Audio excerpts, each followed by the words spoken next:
Yo creo que ya ahora sí vamos a poder iniciar, ¿te parece? Buenas noches a todos los Mauricio, participantes. excelente, muy buena convocatoria, estamos Sí, listos. sí, estamos listos. Muchas gracias, Mauricio, por acompañarnos. El día de hoy es un gusto en las actividades del Departamento de Anestesia de la Universidad del Valle Martín, tenerte hoy en con este importante tema que es del interés de todos nosotros en el manejo perioperatorio de optimización de la masa eritrocitaria, lo que tú has denominado salud sanguínea en obstetricia, lo que los anestesiólogos debemos saber. Entonces, sin más preámbulo, profesor, yo creo que todos lo conocen. Estoy viendo una mano de saludos a usted. Usted es un referente, no solo nacional, sino internacional. No hay mejor presentación que eso que estamos observando en el chat por parte tuya. De todas maneras, pues eres especialista en anestesiología y cuidado intensivo de del CES. Eres docente del CES, ¿no? sí señor, Tienes posgrado en el Clinic de Barcelona, ¿no? Y correcto. posgrado en simulación en Harvard Medical School. Mauricio, muchas gracias, estoy feliz de estar acá desde el momento en que empezamos a hablar de este tema. Se ha hecho una buena sintonía y les quiero agradecer a todos por estar acá y vamos a salir con mucha información muy importante. Yo ahora, al final de la charla, les pongo toda la presentación ahí en PDF por el chat de esta plataforma, se la envío a Fabricio para que la distribuya, porque sé que hay bibliografía que la gente va a querer revisar con más tiempo. Entonces vamos a hablar de un concepto muy importante, novedoso, asociado a los componentes que tienen que ver con la salud sanguínea y simplemente es una manera en la cual a través de estos enfoques basados en pilares podemos tener implementaciones que lleven a resultados que, que beneficien al binomio madre-hijo.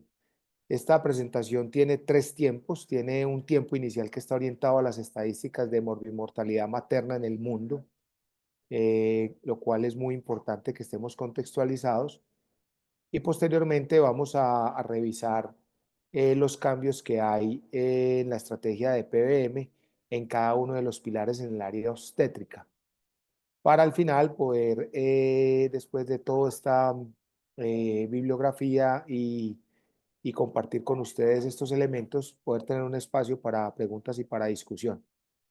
Entonces, la anestesia obstétrica es muy importante.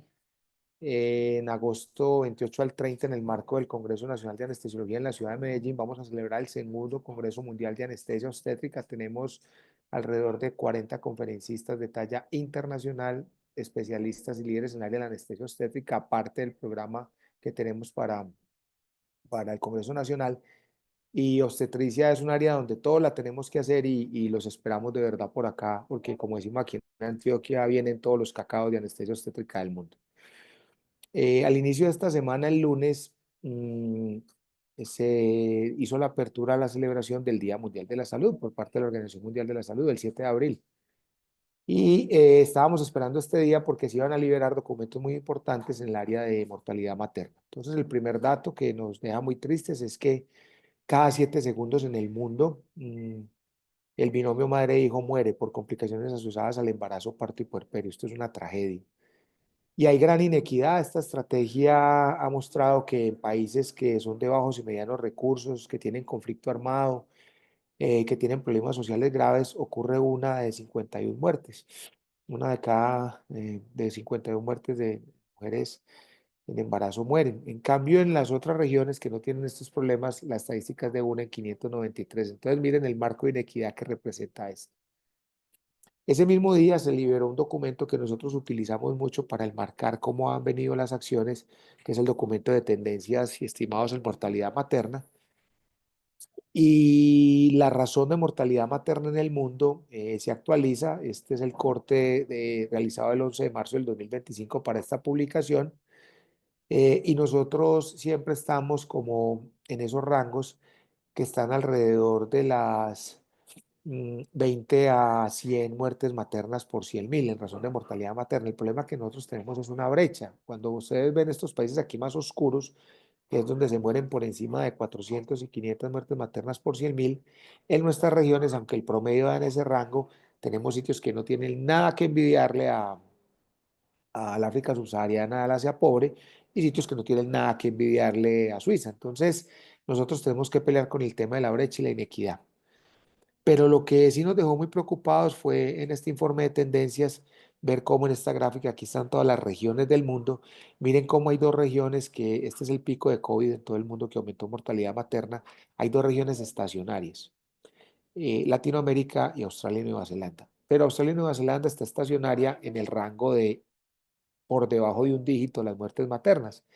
En cambio, Latinoamérica sigue estacionaria en el rango de 2 dígitos y no se ha podido recuperar bien después de la pandemia. Y cuando esto lo vemos en números absolutos, pues nos da tristeza porque a pesar de todos los esfuerzos que se han realizado, miren cómo en el acumulado nuestros datos no cambian mucho de lo que pasaba hace 20, 25 años y hay un discreto incremento de muertes en la región del Caribe. América Central sí ha presentado algún impacto y Suramérica, nuestra región, está incrementando. Entonces, estos son estadísticas que nos deben preocupar. También para este día se liberó el artículo en Lancet Global Health de causas de mortalidad materna en el mundo y su distribución global. Y quiero contarles que a nivel global la primera causa de muerte es la hemorragia. De ahí la importancia de este tema que ha seleccionado Fabricio para el departamento y la sensibilización que debemos tener en atacar la principal causa de muerte materna global. En Colombia, para ir haciendo un foco desde el mundo hacia nuestra región y nuestro país, nosotros utilizamos el boletín epidemiológico semanal del Instituto Nacional de Salud. Y este boletín es interesante porque aunque no son datos consolidados, Colombia tiene muy buen reporte de datos, nos proporciona semana a semana epidemiológica los eventos que se están presentando. Es posible que aquí falten casos, pero tenemos una idea y tenemos la tendencia comparativa con lo que es el año 2023 y 2024. Y miren cómo en Colombia la hemorragia obstétrica, 5 más 2 de ectópico, junto con la sepsis obstétrica y no obstétrica, otras 7 muertes maternas constituyen las principales causas de muerte materna hasta ahora en el país, seguidas por preeclampsia y eventos tromboembólicos. Y en los análisis de las que no mueren, pero casi se mueren, o sea, lo que se denomina morbilidad materna extrema, miren cómo en el país hay unas causas estacionarias, en preeclampsia hay un trabajo importante, pero hemorragia sigue para arriba. Entonces esto nos da como un mapa y le da realce, reitero, al enfoque que vamos a tener el día de hoy para enfrentar la primera causa de morbimortalidad materna en nuestro país. Es por eso que desde la región y el país se han generado estrategias para contrarrestar este fenómeno de mortalidad materna y específicamente prácticas claves que salvan vidas, que es la estrategia de entrenamiento apoyado en simulación de baja y mediana fidelidad para el país, con la estrategia Hospital Padrino ha generado protocolos de manejo para las 4 causas más frecuentes de muerte: hemorragia, preeclampsia, tromboembolismo y sepsis, amarradas al plan de choque para la reducción de la mortalidad materna. Este es un programa sólido. Aquí veo mucha gente que hace parte de los padrinos en Colombia. Gracias por la compañía. Y en América Latina con OPS también hemos generado acciones para disminuir las muertes maternas en el componente que llamamos cero muertes maternas por emergencias obstétricas. Hemos generado una guía muy completa con muy buenas infografías y listas de chequeo actualizada, publicada en 2024, donde están las causas más frecuentes con otras consideraciones importantes. Ustedes van a tener acceso a todos estos códigos QR para que los puedan escanear después con calma si no lo logran hacer ahora. Y también desde OPS empezamos el 20 de marzo, el mes pasado, el webinar del curso de gestión de la sangre en salud materna.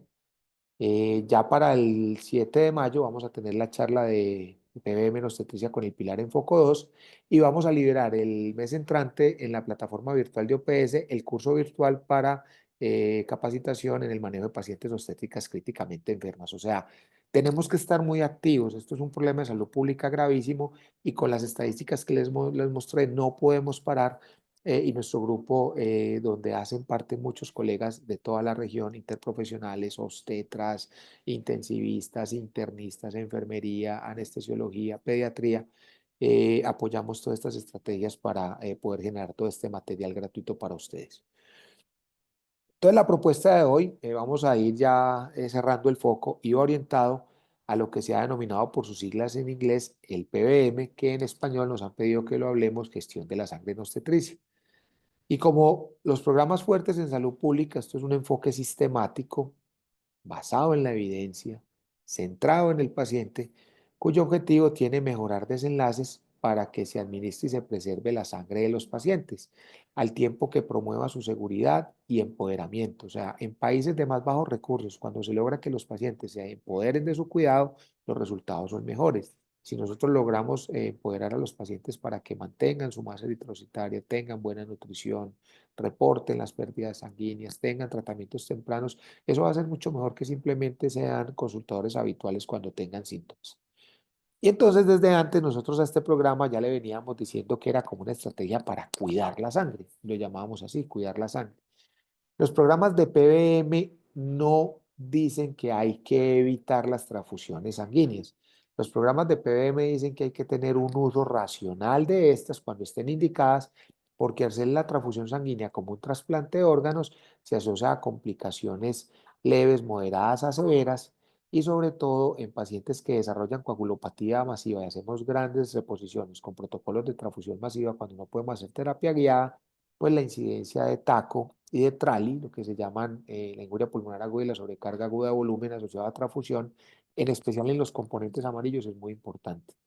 Y también todo el tema que se ha visto con la inmunomodulación y la inmunosupresión, con glóbulos rojos empacados, las cuales llevan a reactivación de cáncer, empeoramiento de los desenlaces de los pacientes con cáncer y en infecciones. Entonces, las transfusiones no son inocuas y de ahí que PBM llame a un llamado racional, usarlas cuando están indicadas, pero si no, pues no generar el daño que puede tener.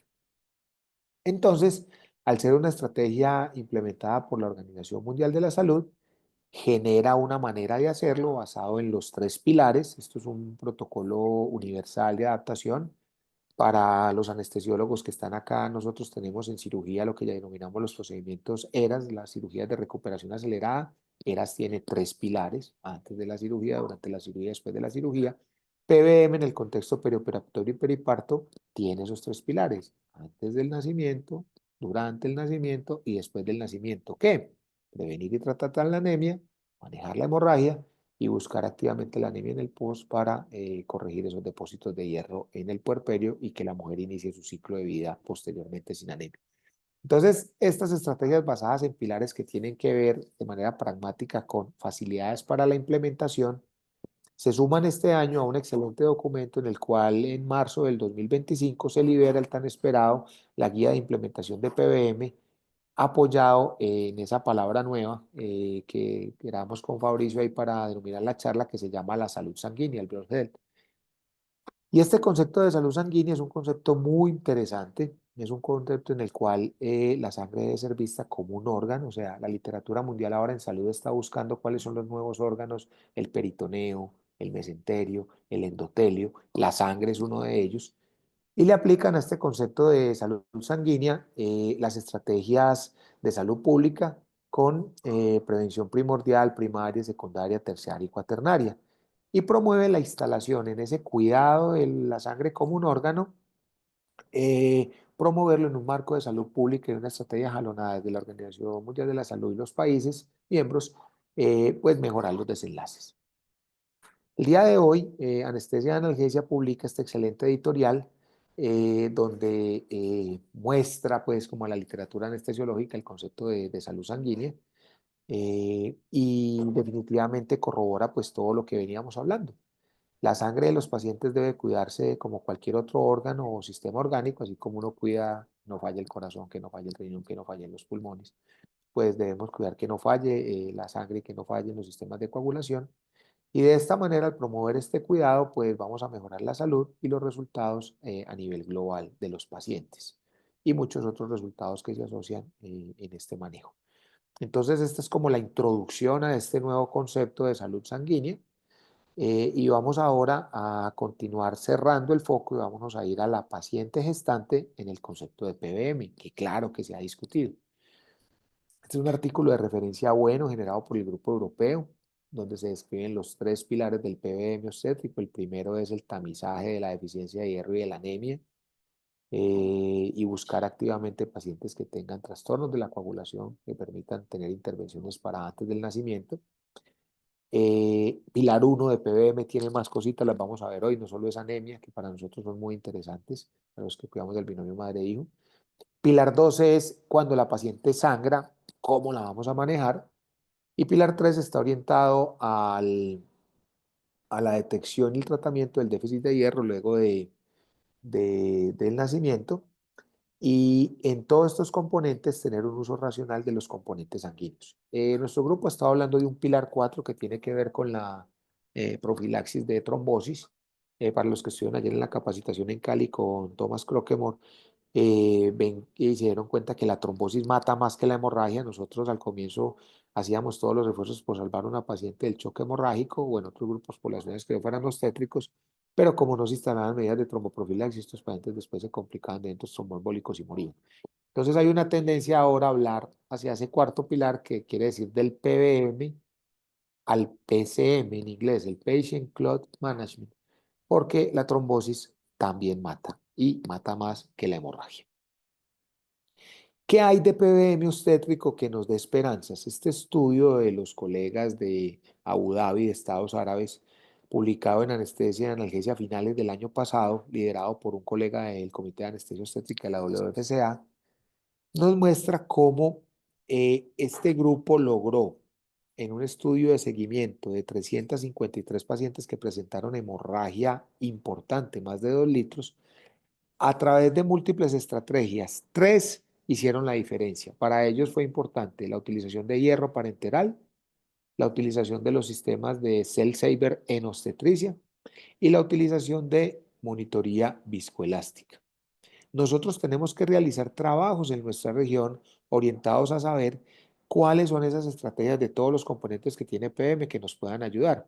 Pero lo interesante de este estudio es que miren cómo para este grupo permitió que ellos disminuyeran el número de componentes sanguíneos transfundidos, ahorraron plata, disminuyeron el número de mujeres que llegaron anémicas a la terminación del embarazo, disminuyeron el umbral para transfundir de 7,54 bajaron a 7,35 para transfusión de glóbulos rojos empacados. Y adicionalmente, como quinto desenlace positivo, ellos lograron aumentar el nivel de hemoglobina 3 semanas después de dar de alta a la paciente, en más del 50%, utilizando estos tres pilares: hierro parenteral, salvamento sanguíneo y tromboelastografía. Entonces, es un muy buen ejemplo de cómo las estrategias de implementación pueden ayudar y necesitamos documentar en nuestra región qué puede servir y qué tenemos que seguir haciendo. Entonces, el modelo tradicional de la hemorragia, nosotros siempre lo hemos enfocado bajo la estrategia de prevención, de tratamiento y de rescatar a las pacientes de la zona de la muerte. El concepto de PBM nos da más elementos para la prevención, nos continúa reforzando todas esas estrategias del pilar 2 del tratamiento y nos llama la atención sobre la anemia posoperatoria, que es muy importante porque impacta y desenlaces muy importantes para el binomio madre e hijo. Regálame un momentico, Fabricio, yo chequeo un tema aquí de la presión.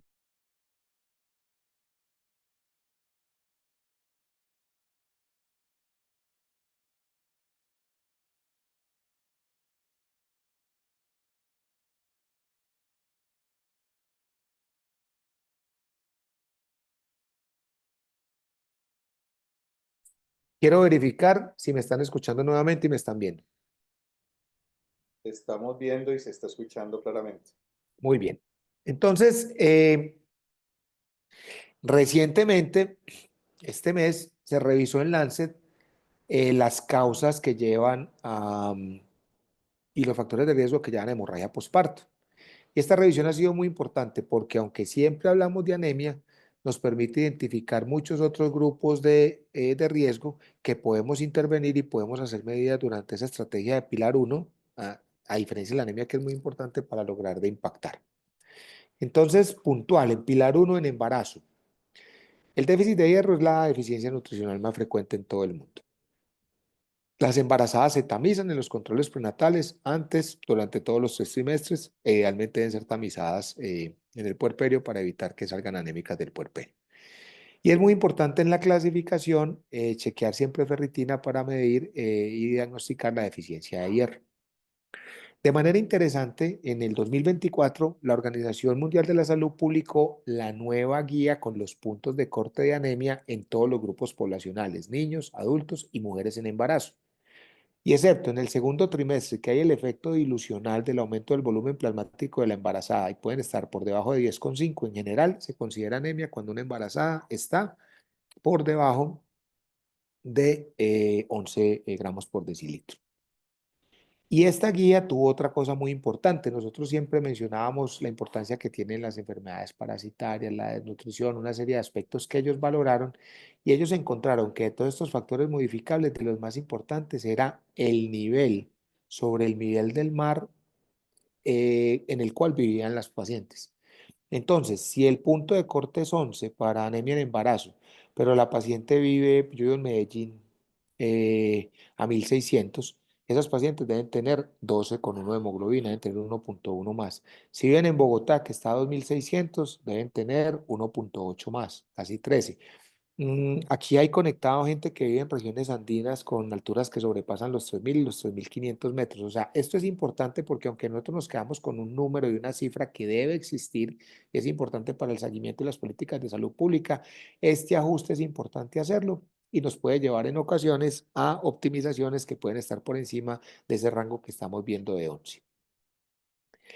El estudio Woman 2, que fue publicado recientemente, generó un análisis de cohorte de pacientes con anemia y la mortalidad y la incidencia de hemorragia postparto. Este estudio fue publicado antes que el Woman 2, que lo vamos a revisar ahorita con detalle, que consistía en dar tranexámico en pacientes anémicas, luego que nacía el niño y se clampeaba el cordón a ver si el tranexámico le servía en algo, en algún desenlace.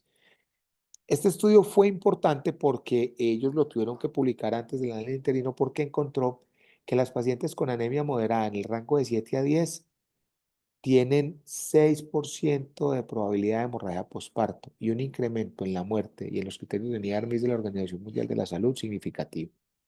Y cuando la hemoglobina era severa, como nos pasa en muchas regiones del continente, se duplicaba el riesgo de hemorragia posparto y el OR se iba a 7,2. O sea, esto es una locura. O sea, la anemia está fuertemente asociada con hemorragia posparto y el riesgo de muerte. Y a nosotros nos están llegando las pacientes a las terminaciones del embarazo anémicas y muchas anémicas severas. Entonces, este es un tema bien interesante que hay que crear conciencia. Como les había dicho, la anemia es una enfermedad, no es un número, pero tenemos que tener algún punto de referencia. Y en obstetricia esto sí es muy que es cierto porque hay poblaciones de alto riesgo que tienen como diferentes puntos de corte. Nosotros tenemos pacientes con enfermedades de células falciformes muy frecuentes en la región del Caribe y en Colombia. En embarazo tenemos pacientes que declinan transfusión, las testigos de Jehová, tenemos pacientes con falla renal crónica en diálisis que normalmente son anémicos y tenemos las pacientes que van para cirugía de espectro de placenta ácrita. Entonces hemos generado una recomendación en general y es tratar de llevar a las pacientes entre 11 y 13, no más de 13, porque mayor de 13 vamos a ver ahora que se ha asociado a desenlaces adversos por el tema de poliglobulia y problemas placentarios. Pero hay que tener como una mirada distinta en esos grupos especiales. Entonces hemos generado este cuadro donde con enfoques diferentes solo al suplemento de hierro, pacientes como enfermedades de células falciformes o con enfermedad renal crónica o placenta ácrita o testigos de Jehová, necesitan estar un poquito pues como más cerca al 13 que otras pacientes.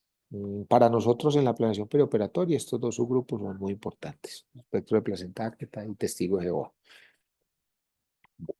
Entonces, las guías de obstetricia nos han mostrado que hay que dar hierro oral, pero que este hierro oral frecuentemente no se tolera y no se logra el objetivo y a pesar de que las pacientes tengan hierro, llegan a la terminación del embarazo sin alcanzar esas metas y el que estén anémicas aumenta los desenlaces adversos y se asocia un factor de riesgo fuerte para hemorragia postparto.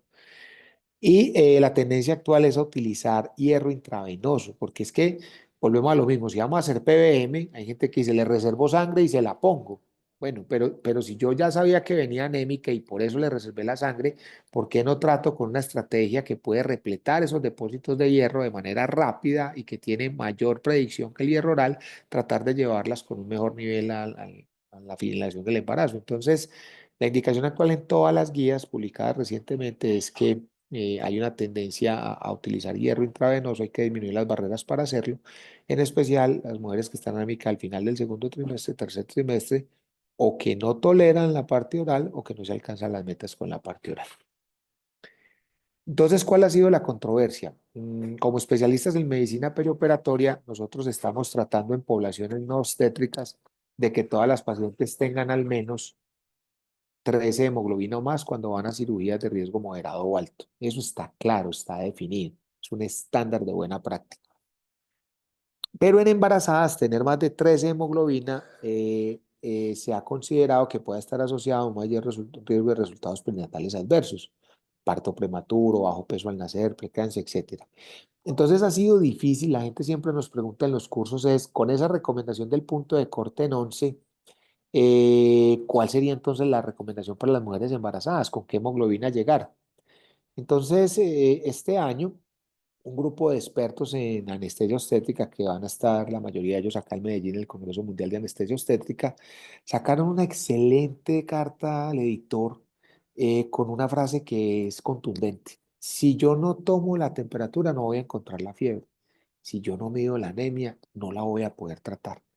Entonces, como anestesiólogos, ellos hacen un llamado a que seamos más activos en el tamizaje de la anemia, en nuestras valoraciones preanestésicas, a poder ver las pacientes con tiempo para que podamos tener intervenciones en este tipo y entender que si necesitamos alcanzar las metas, posiblemente las preparaciones modernas de hierro intravenoso van a ser útiles para lograr ese objetivo que hemos definido en las pacientes sanas entre 11 y 13. Y lo podemos dejar para el final, Fabricio, y todos es si los anestesiólogos somos capaces de asumir ese rol. O sea, a finales del año pasado me gustó mucho este artículo de Proicon que publicó Anestesia y Analgesia, donde en la tirada aprendí y nos decía, bueno, ustedes hablan mucho de PBM y mucha cosa, entonces ustedes son capaces de tratar la anemia preoperatoria. De pronto las competencias para déficit de hierro y anemia por déficit de hierro las pueden tener, pero ¿y qué vamos a ver con los otros pacientes? El oncológico, el que tiene inflamación, el renal crónico. ¿Ustedes se consideran que ustedes pueden tamizar y tratar ese tipo de paciente? Entonces es una reflexión interesante. Dejo ahí los pros y los contras que hay para nuestra especialidad y pues hay que hacer esta reflexión porque pues nos están diciendo que tenemos que hacer más cositas con nuestros colegas para ese pilar 1. Bueno, además de anemia, ¿qué más hay en prevención? ¿Qué más hay en prevención? Está el tema de los uterotónicos. ¿Y por qué los uterotónicos? Porque la literatura reciente ha mostrado que cuando yo utilizo uterotónicos, cuando el bebé nace, le clampean el cordón, le cortan el cordón y le hacen alumbramiento activo de la placenta, el colocar esa oxitocina en esta estrategia que estos autores mencionan ahora, denominarla ese cuidado, el tercer estadio, disminuye la probabilidad de sangrar más de 1 litro en un 66%. O sea, es una estrategia súper poderosa. Entonces, el hacer buen uso de la oxitocina y de los otros componentes para prevención es un pilar fundamental. Y los anestesiólogos tenemos un rol fundamental en este orden. Este grupo encontró que las recomendaciones eran de muy buen nivel, basado en la evidencia, sobre todo en el uso de heterotónicos o combinaciones de estos, y es muy importante alertar de los problemas que hay asociados a las alteraciones hemodinámicas, el aumento del flujo sanguíneo cerebral, los síndromes coronarios y los trastornos segmentarios en la contracción miocárdica cuando utilizamos bolos directos de oxitocina y carbetocina.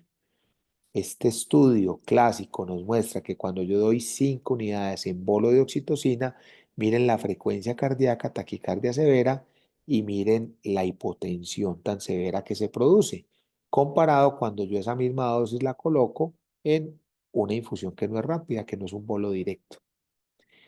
Igual pasa con la carbetocina, a veces nos quieren mostrar, no sé por qué, cuando uno revisa la literatura eso no es así, que la carbetocina es un agente como más neutro desde el punto de vista cardiovascular, tiene exactamente el mismo potencial, es un derivado de la oxitocina de producir alteraciones hemodinámicas severas, Y en los reportes de muerte del mundo, no se los voy a mostrar todos, hay pacientes que han muerto en hemorragia activa o con comorbilidades importantes, cardíacas, sépticas de otro tipo, por la inyección en bolos de oxitocina, por esos efectos hemodinámicos severos.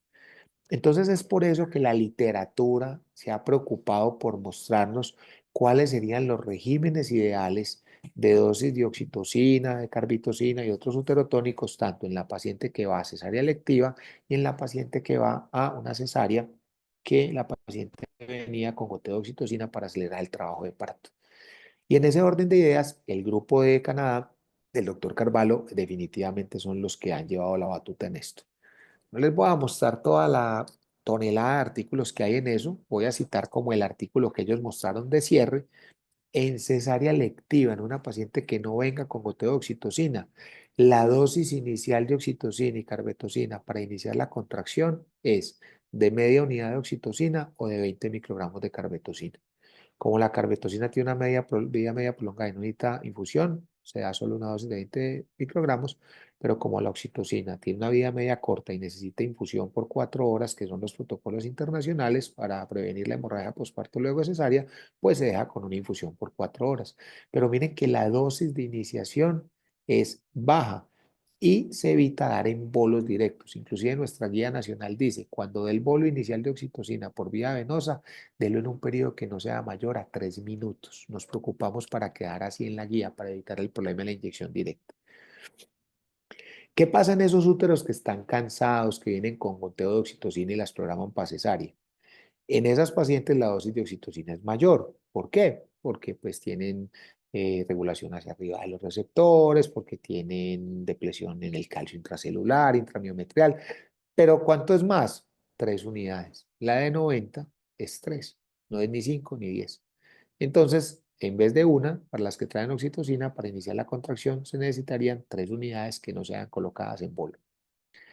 ¿Y cuál sería la dosis de carbetocina para una paciente que tuviera goteo de oxitocina, que tiene ese mismo fenómeno de sensibilización de los receptores? Pues resulta que la dosis de carbetocina es mayor, es 140 microgramos, y la ampolla viene de 100. Y yo no he visto que nadie le ponga ampolla y media de carbetocina a la paciente que trae oxitocina. Y mucha gente le pone carbetocina porque cree que es mejor para esa cesárea no electiva, sino que trae oxitocina. Y el estudio del grupo del doctor Carvalho demostró que en esas pacientes colocar 140 microgramos tiene una alta incidencia de arritmias.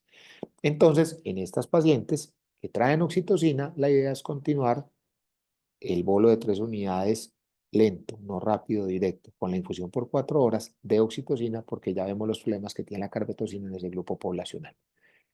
Si no está contrayendo bien con el uterotónico derivado de la oxitocina o carbetocina primario, el mejor uterotónico para complementar la contracción en esa paciente que viene recibiendo oxitocina es la metergina. Y si tiene contraindicada la metergina, le tendríamos que dar misoprostol.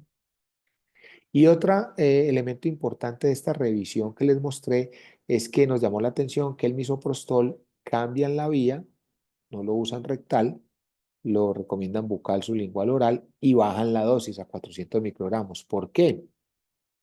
Porque en el 2012 se publicó un metaanálisis donde mostró que en los países del cinturón ecuatoriano y aquí en América Latina los mayores reportes fueron en Colombia, Panamá, Ecuador, Perú. Las pacientes que les dábamos 600 microgramos presentaban cuadros febriles severos, incluso asociado a cuadros que parecían choque séptico y que en ocasiones simulaba cuadros de hipertermia maligno, síndrome neuroléptico materno. Estas pacientes terminaban en UCI y algunas de ellas murieron en los reportes de caso. Y se explica en los estudios de farmacogenética porque estas pacientes tienen unos SNPs, unos polimorfismos que las hacen susceptibles a generar ese cuadro febril exagerado asociado a las dosis altas para estas pacientes de misoprostol. Entonces, la recomendación está acá. Nosotros lo hemos visto, hemos tenido pacientes muy complicadas por los efectos adversos del misoprostol. Hay reportes de casos en la revista colombiana de anestesiología asociado a eso. Y lo más importante es entender que si nosotros queremos que el misoprostol actúe rápido, lo tenemos que poner oral o sublingual, porque si lo ponemos rectal se va a demorar 100 minutos. Entonces, aquí es un tema importante, claro, en esa elección del segundo uterotónico, sobre todo cuando no podemos poner eh, oxitocina más metergina. Está contraindicada en preeclampsia, en enfermedad cardíaca, en migraña severa, en fenómeno de Raynaud, en asma, en fin. Entonces, pilas con esto. Entonces, en resumen, Espero que haya quedado claro el papel importantísimo que tienen los uterotónicos en el pilar 1 de PBM, previniendo esa hemorragia mayor a 1 litro en más del 66% de las pacientes, y las consideraciones que tenemos ahora orientados a esto. Esto todos los anestesiólogos vienen diciendo hace mucho tiempo y peleábamos mucho con los obstetras. ¿Cuál fue la ventaja? Que en octubre del 2023, en el marco del Congreso Mundial de Figo, cuando liberaban la guía cesárea, ya los obstetras meten en su guía mundial el concepto de la regla de los tres, las dosis bajas de oxitocina. Entonces, digamos que ya esto nos va a permitir, con la evidencia que hay, decir, no, eso no es un capricho de nosotros, ya está en las guías mundiales, las guías que ustedes revisaron y publicaron, y lo que queremos con eso es disminuir eventos adversos hemodinámicos y no necesitamos dosis tan altas para lograr la contracción uterina. Y si la contracción no se viene dando con oxitocina o carbetocina, todavía preventivo, no de tratamiento, nos pasamos rápidamente a uterotónicos de segunda línea como metergina y si está contraindicado, misoprostol, vean que aquí están las dosis altas, para nosotros una buena recomendación serían 400 microgramos. Para terminar el pilar 1, ¿qué hay de ácido tranexámico profiláctico? No tratamiento, que todos lo damos y no tenemos problema con eso, profiláctico. En agosto del 2023, este grupo publicó un metaanálisis de ácido tranexámico para la prevención. Como ustedes saben, la mayoría de estudios que se han realizado de ácido tranexámico para la prevención de hemorragia en cesárea o en parto han dado resultados negativos. Usted le pregunta a la mayoría de la gente y dice, eso no sirve. Este grupo encontró algo muy interesante. Revisó 50 ensayos clínicos que incluyeron más de 20.000 pacientes, pero solo incluyó pacientes a los cuales el tranexámico se les había dado antes de la incisión en piel. Porque los otros estudios que han dado resultados negativos lo aplican es después de clampear el cordón. Y el tranexámico no tiene tiempo para actuar, para dar su efecto antifirinolítico si se pone allá. Cuando evaluaron los ensayos clínicos de tranexámico antes del clampeo, que encontraron en este metaanálisis que se disminuía el sangrado y la necesidad de transfusiones. Es por eso que esto se ha vuelto un tópico caliente en el área de la obstetricia y de la medicina periparto. Y el estudio Woman 2 que les mencioné, cuando se publicó el año pasado, que todos estábamos esperando, definitivamente encontró que en pacientes anémicas no había beneficio de dar tranexámico. Pero ¿cuál fue el problema? Que le dieron el gramo de tranexámico después de clampear el cordón. Entonces ellos en las conclusiones, en la discusión, dicen, es verdad, el bendito tranexámico, si no le damos tiempo para que ejerza su efecto antifibrinolytítico, posiblemente no va a tener su efecto.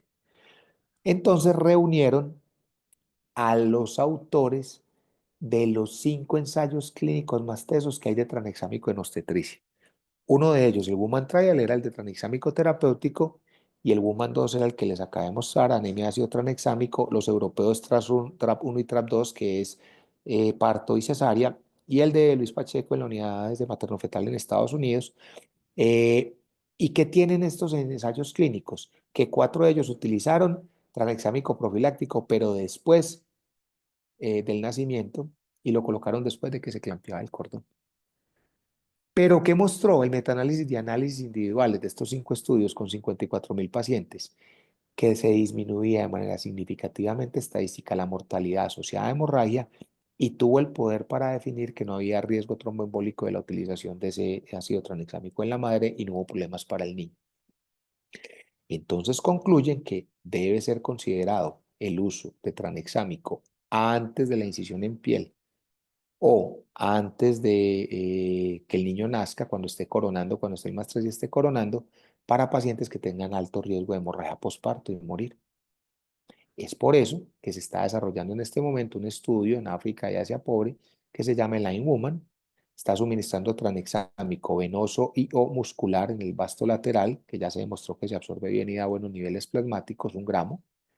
Si es cesárea antes de la incisión en piel, si es parto cuando esté coronando, cuando esté el más 3 y esté coronando, a las pacientes que tengan riesgo alto de hemorragia postparto. Hasta ahora no lo han cancelado pues en los análisis interinos y posiblemente además de ese metaanálisis que vimos de pacientes individuales donde nosotros siempre hemos creído en el uso del tranexámico antes de la incisión en piel en las cesáreas de pacientes de alto riesgo y en los partos de alto riesgo. Nosotros le ponemos tranexámico profiláctico a las testigos de Jehová, a las anémicas, a las sépticas, a las de miomas, a las placentas ácretas, o sea, pero había esta controversia, entonces vamos a esperar esto en que termine. Fabricio, ¿me copias? Sí, Yo voy a parar ahí, hermano, a ver si hay preguntas de Pilar uno, ¿te parece? listo. Como para interactuar un poquito ya las 100 personas que nos acompañan aquí en el tope de la plataforma. ¿Hay alguna pregunta relacionada con el Pilar uno en los asistentes? Si pueden levantarnos la mano para darles el micrófono o quieren, pueden poner la pregunta en el chat.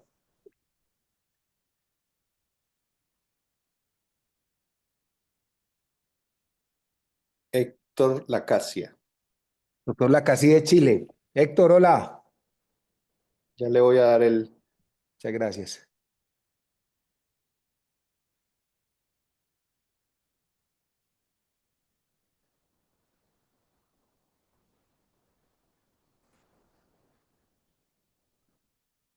ya puedes hablar, doctor Lacasie. Hola, oye, muchísimas gracias, Mauricio. Un gusto verte nuevamente y gracias por este tiempo para poder hacer preguntas. Y yo tengo una pregunta que a lo mejor es muy evidente para ti, pero yo no puedo entender bien cuál es la relación entre anemia y hemorragia postparto. ¿Cuál es esa relación? ¿Por qué las pacientes anémicas tienen más hemorragia? Muy bien. Héctor, pues hasta ahora se ha encontrado asociación estadística y cuando se trata de buscar la plausibilidad, se ha querido decir que por ser un déficit nutricional es posible que estas pacientes tengan problemas en los micronutrientes, en el calcio intramiometrial y en otro tipo de cofactores que puedan llevar a que haya un desacoplamiento en la contracción uterina adecuada y esto se pueda presentar. Lo que pasa es que la asociación estadística fue tan fuerte que mira dónde nos tiene. Entonces, aunque existen esas teorías, yo creo que tenemos que seguir trabajando en la plausibilidad de la asociación y ver a qué resultados vamos llegando. Porque en otros grupos poblacionales, por ejemplo, se ha visto que reemplazar el déficit de hierro y no la anemia no ha tenido desenlaces positivos en el contexto perioperatorio, en algunos subgrupos. Entonces, creo que ahí falta trabajar más en el área.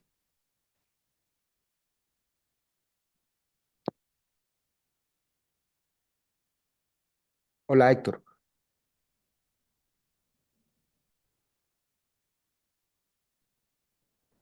Fabricio, ¿me escucha? Sí, sí, te estoy escuchando. Voy Ok, a ver listo. si quiere decir algo más el doctor. Mm, espérate, le vuelvo a dar el micrófono.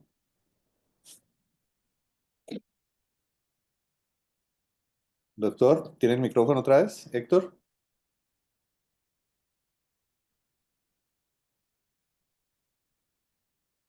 Muy bien. Esperemos si Sí, nos puede escribir algo por el chat. pero en general en el modelo de PBM definitivamente es es tan malo llevar en el concepto general, ¿no? El PBM ya nos decía que llevar un paciente anémico aumentaba la mortalidad, Sí, pues, en general, ¿no? En general. sí. Y como al llevarlo anémico, pues las transfusiones que va a requerir también aumentaba la mortalidad. En Incluso, el grupo generales, ¿no? En general. incluso cuando se publicó este análisis temprano, y veo que Héctor todavía está ahí, y ahorita lo envío para que lo revisemos. El editorial que se generó en Lancet fue realmente interesante. Lo lideró el doctor Ian Roberts. Ian es el jefe de los grupos que han hecho la mayoría de estudios con ácido tranexámico del Imperial College de London. Él fue el que hizo el Woman, el Crash, el Woman 2, pues todos los estudios de tranexamen. Y él incluso en el editorial para Héctor y para todos, él dice que no hay evidencia fuerte que respalde el uso de uterotónicos para la prevención de la hemorragia postparto y la disminución en la mortalidad. Y que en las asociaciones se le ha encontrado la anemia como un factor que se correlaciona de manera más fuerte, inclusive citaba él ahí con lo que ven estudios con uso de uterotónicos. O sea, es un tema muy candente, obviamente de la práctica clínica, no vamos a dejar de utilizar uterotónicos en el concepto de manejo activo, pero hasta ese punto llegó la afirmación de Ian cuando empezaron a encontrarse estas asociaciones tan fuertes con morbimortalidad y anemia. Héctor, creo que ahí sí te escuchamos. Sí, ahí sí. Oye, muchísimas gracias por la respuesta. Esa era precisamente mi interpretación, que había solamente una asociación estadística y en los trabajos, y así se entiende razonablemente bien, digamos, pero no es que sea esta una relación directa causal, digamos, sino que esta asociación. Así que Sí, gracias señor. por la aclaración. Muchísimas gracias. Héctor, a ti, gracias por estar. Héctor es el jefe del posgrado de anestesia obstétrica de la Universidad Católica en Chile y es un verdadero honor junto con todos ustedes que están acá, que nos estés acompañando con tu grupo, Héctor. Muchas gracias. Muchísimas Mauricio, hay dos preguntas en el chat. Vamos a verlas para cerrar este El pilar doctor uno. Ruzzi es un compañero acá del Hospital Universitario del Valle, dedicado al tema de anestesiología pediátrica, pero nos pregunta la utilidad del gluconato de calcio en hemorragia obstétrica. En algunos países se administra como prevención en pacientes con factores de riesgo. Sí, Luis, preventivo no, muy buena pregunta, pero vamos a ver ahora en el pilar 2 en tratamiento el beneficio que tiene y por qué y cómo hay que utilizarlo debido a la baja biodisponibilidad que tiene el gluconato, que no tenemos cloruro. Excelente. Pero preventivo no. Andrés Mellizo es ginecólogo y es actualmente estudiante aquí de segundo año de medicina crítica y cuidado intensivo en la Universidad del Valle. El doctor Mellizo pregunta, eh, la carbetocina, más que una pregunta, es una afirmación de su no uso como manejo en hemorragia posparto. ¿Aún sigue utilizándolo? Gracias, doctor. Así es, Andrés, el rol de la carbetocina es preventivo, no terapéutico. Es más, si un paciente viene recibiendo oxitocina y tiene los receptores ocupados, si le ponemos carbetocina de tratamiento creyendo que eso va a ser mejor, botamos la plática y no es fisiológicamente plausible porque los receptores están todos llenos. Entonces, la carbetocina como profiláctico tiene un muy buen nivel de evidencia como monoterapia, excelente, la usamos mucho. De pronto había que revisar el tema de la dosis por esta bibliografía que tenemos y nosotros ya hemos hecho algunos ajustes en la práctica clínica. O sea, con una ampolla de 100 uno puede tratar 5 pacientes con la dosis de 20 que nos están dando ahí en cesárea electiva, pero no tiene un rol amplio en la literatura mundial para utilizarlo de manera terapéutica. La doctora Claudia Peñaranda, compañera del Hospital San José de Buga. De Buga. Claudita, Tetra, hola. sí, creo que la conoces también, amiga tuya. Reforzando la prevención en el modelo del Pilar 1, la medicina perioperatoria entre anestesiología y obstetricia, debe haber una consulta para definir medidas como el uso de tranexámico antes de incisión de piel o esperar esta nueva publicación en curso. No, Claudia, yo creo que eso, pues no, nosotros, o sea, ya los editoriales están saliendo, es para que no demos tranexámico en pacientes de bajo riesgo, pero con lo que hay, yo creo que nos debemos reunir los grupos interprofesionales y discutir cómo lo vamos a protocolizar en el tema de pacientes con alto riesgo. Eh, lo que pasa es que aquí es posible que empiece la discusión de qué dicen las guías, de que si uno va en contra de las guías, pero estamos hablando de un tema, y ya lo vamos a ver ahorita en el pilar 2 en esas pacientes con riesgo de morir alto, como mostró el metaanálisis de pacientes individuales. Entonces, bienvenidos siempre a los espacios para tomar este tipo de decisiones. Miren que a nosotros en Colombia, para los que estamos aquí de Colombia, tenemos un proceso interno en las instituciones que si nosotros dentro de esos protocolos escribimos y justificamos como este tipo de desviaciones a las guías nacionales y lo ponemos en lo que se denomina nuestros procesos internos, lo podemos hacer. El tema es que tiene que estar conciliado. Listo, Mauricio, por ahora no. Juan Guillermo Londoño, no sé si será el profe Ah, Juan Guillermo, Londoño de sí. aquí de Medallo o quién No, será, Juan. Juan Guillermo es residente de tercer año de. Ah, de pronto, o de pronto es Juan Guillermo de Medellín, sí. Vamos a ver. Vamos a ver. No, Juan Guillermo de Cali. Ah, Hola, Hola profe, profe. Juan, Guillermo, nuestro ¿qué más? compañero, ¿Bien o el no? residente ya para terminar, ya Sí. prácticamente anestesiólogo. No, Eso. muy contento porque ya pues, he tenido la oportunidad de escuchar varias oportunidades esta conferencia y tenía una duda específica con la eritropoyetina, sobre todo en esas pacientes que pues de entrada al embarazo condicionan un estado de hipercoagulabilidad, pero aquellas que tienen un mayor riesgo trombótico, ¿cómo se estimaría ese riesgo pues en el caso de yo optar por utilizar la eritropoyetina? Pues hay algunos estudios que son como algo controversiales en la utilización, pero cuando se está indicada, pues mientras se acompañe con hierro intravenoso es como, resulta siendo como la mejor estrategia pues para el manejo de la anemia preoperatoria. Así es, Juan, y sopesando riesgo-beneficio, la mayor experiencia tienen los grupos de espectro de placenta ácreta, donde además del hierro parenteral se utiliza la eritropoyetina para tratar de llegar a ese nivel por encima de 11,5-12, que es donde se ha visto que se presentan los desenlaces adversos si no la logramos llevar ahí antes de la cesárea. Aplicamos el mismo score de tromboprofilaxis que hay, el británico o el adaptado que tenemos aquí en Colombia en la 3280. Y si las pacientes tienen indicado recibir tromboprofilaxis farmacológica, lo hacemos, mecánica durante el perioperatorio, y mantenemos esos regímenes de esa manera. Muchas gracias, Ma- Doc. Mario Villanueva, Peñaranda, pregunta, el ministerio plantea 10 unidades en los protocolos para prevenir hemorragia posparto. ¿Cuándo se va a modificar esta recomendación? ¿0,5 es mucho menos? Sí, doctor Mario, es posible que en parto no se modifique o de pronto se baje a 5.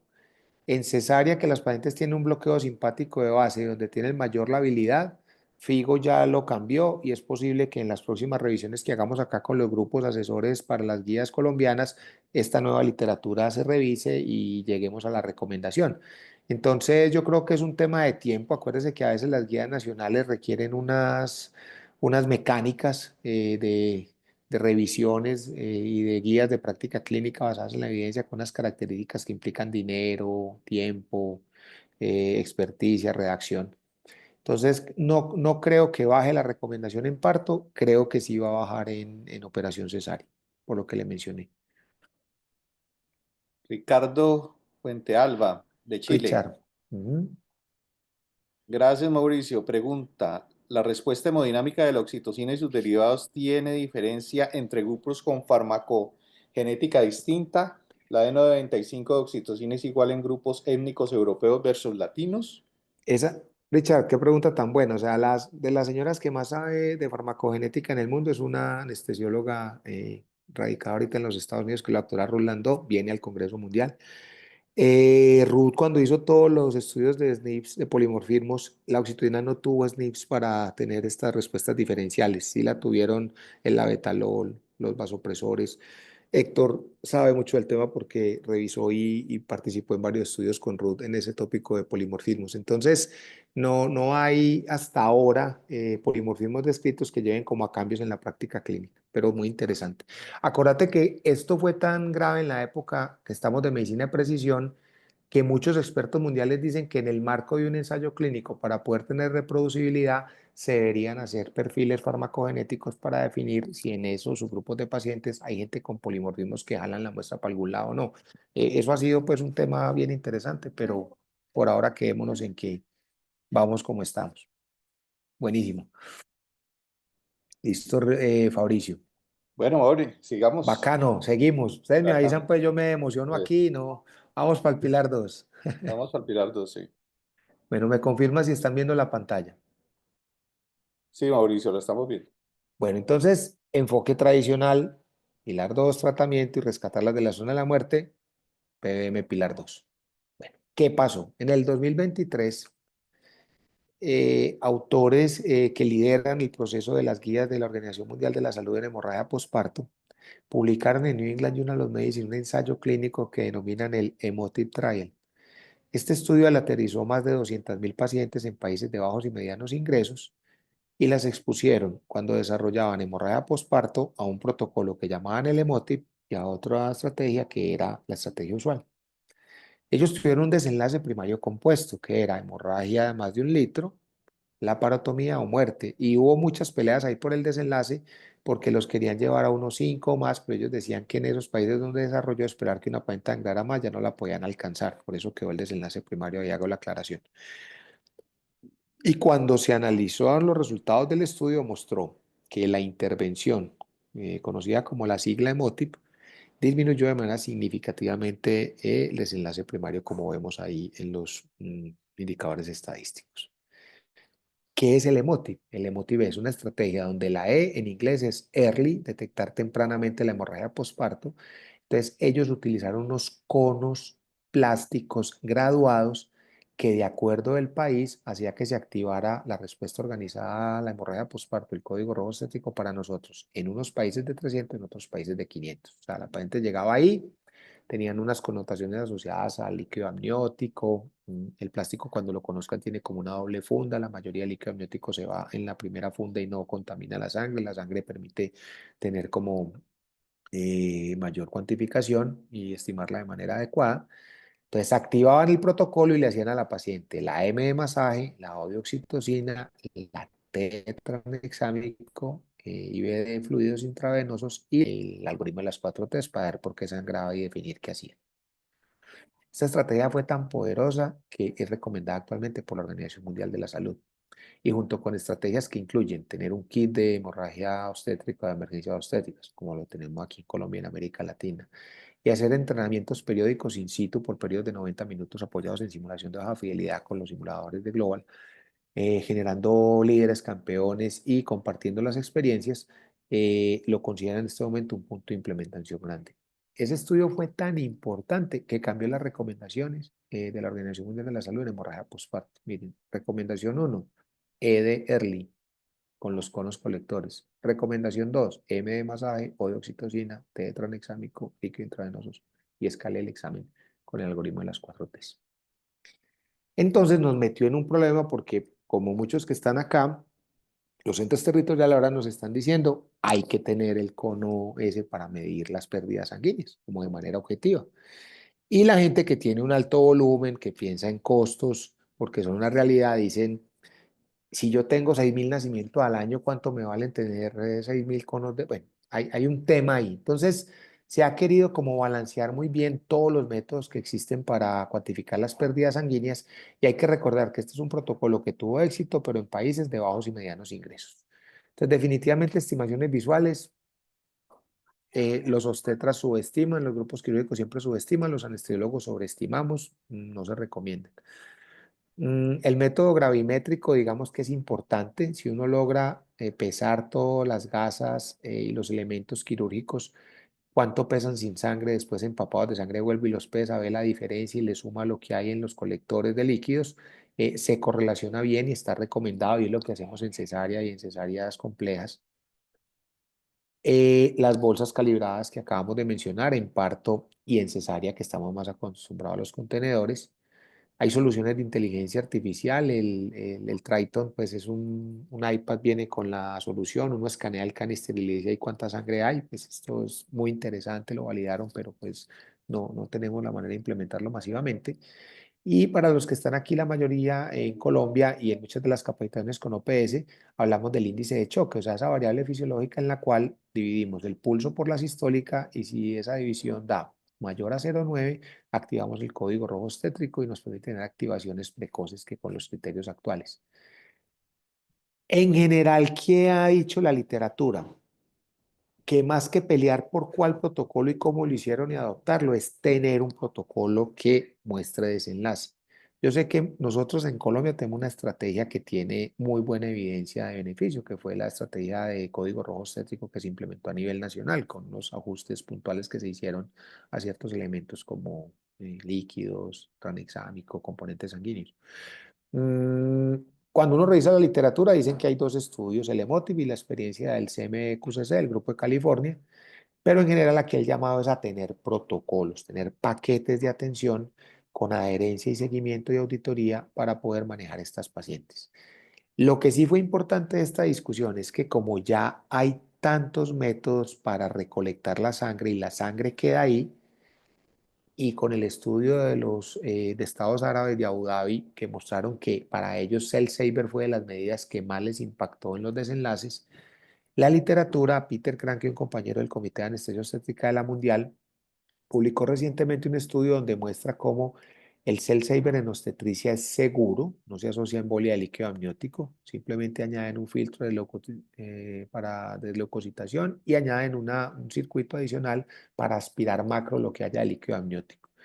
Reduce transfusiones, reduce estancia hospitalaria, tiene menos complicaciones y la literatura ha sido muy fuerte, sobre todo en grupos de alto riesgo, como testigos de Jehová, placenta ácreta o pacientes que están inmunizadas y les cruzamos mucha sangre y nunca encontramos sangre para transfundirlas. El problema es que eso es caro.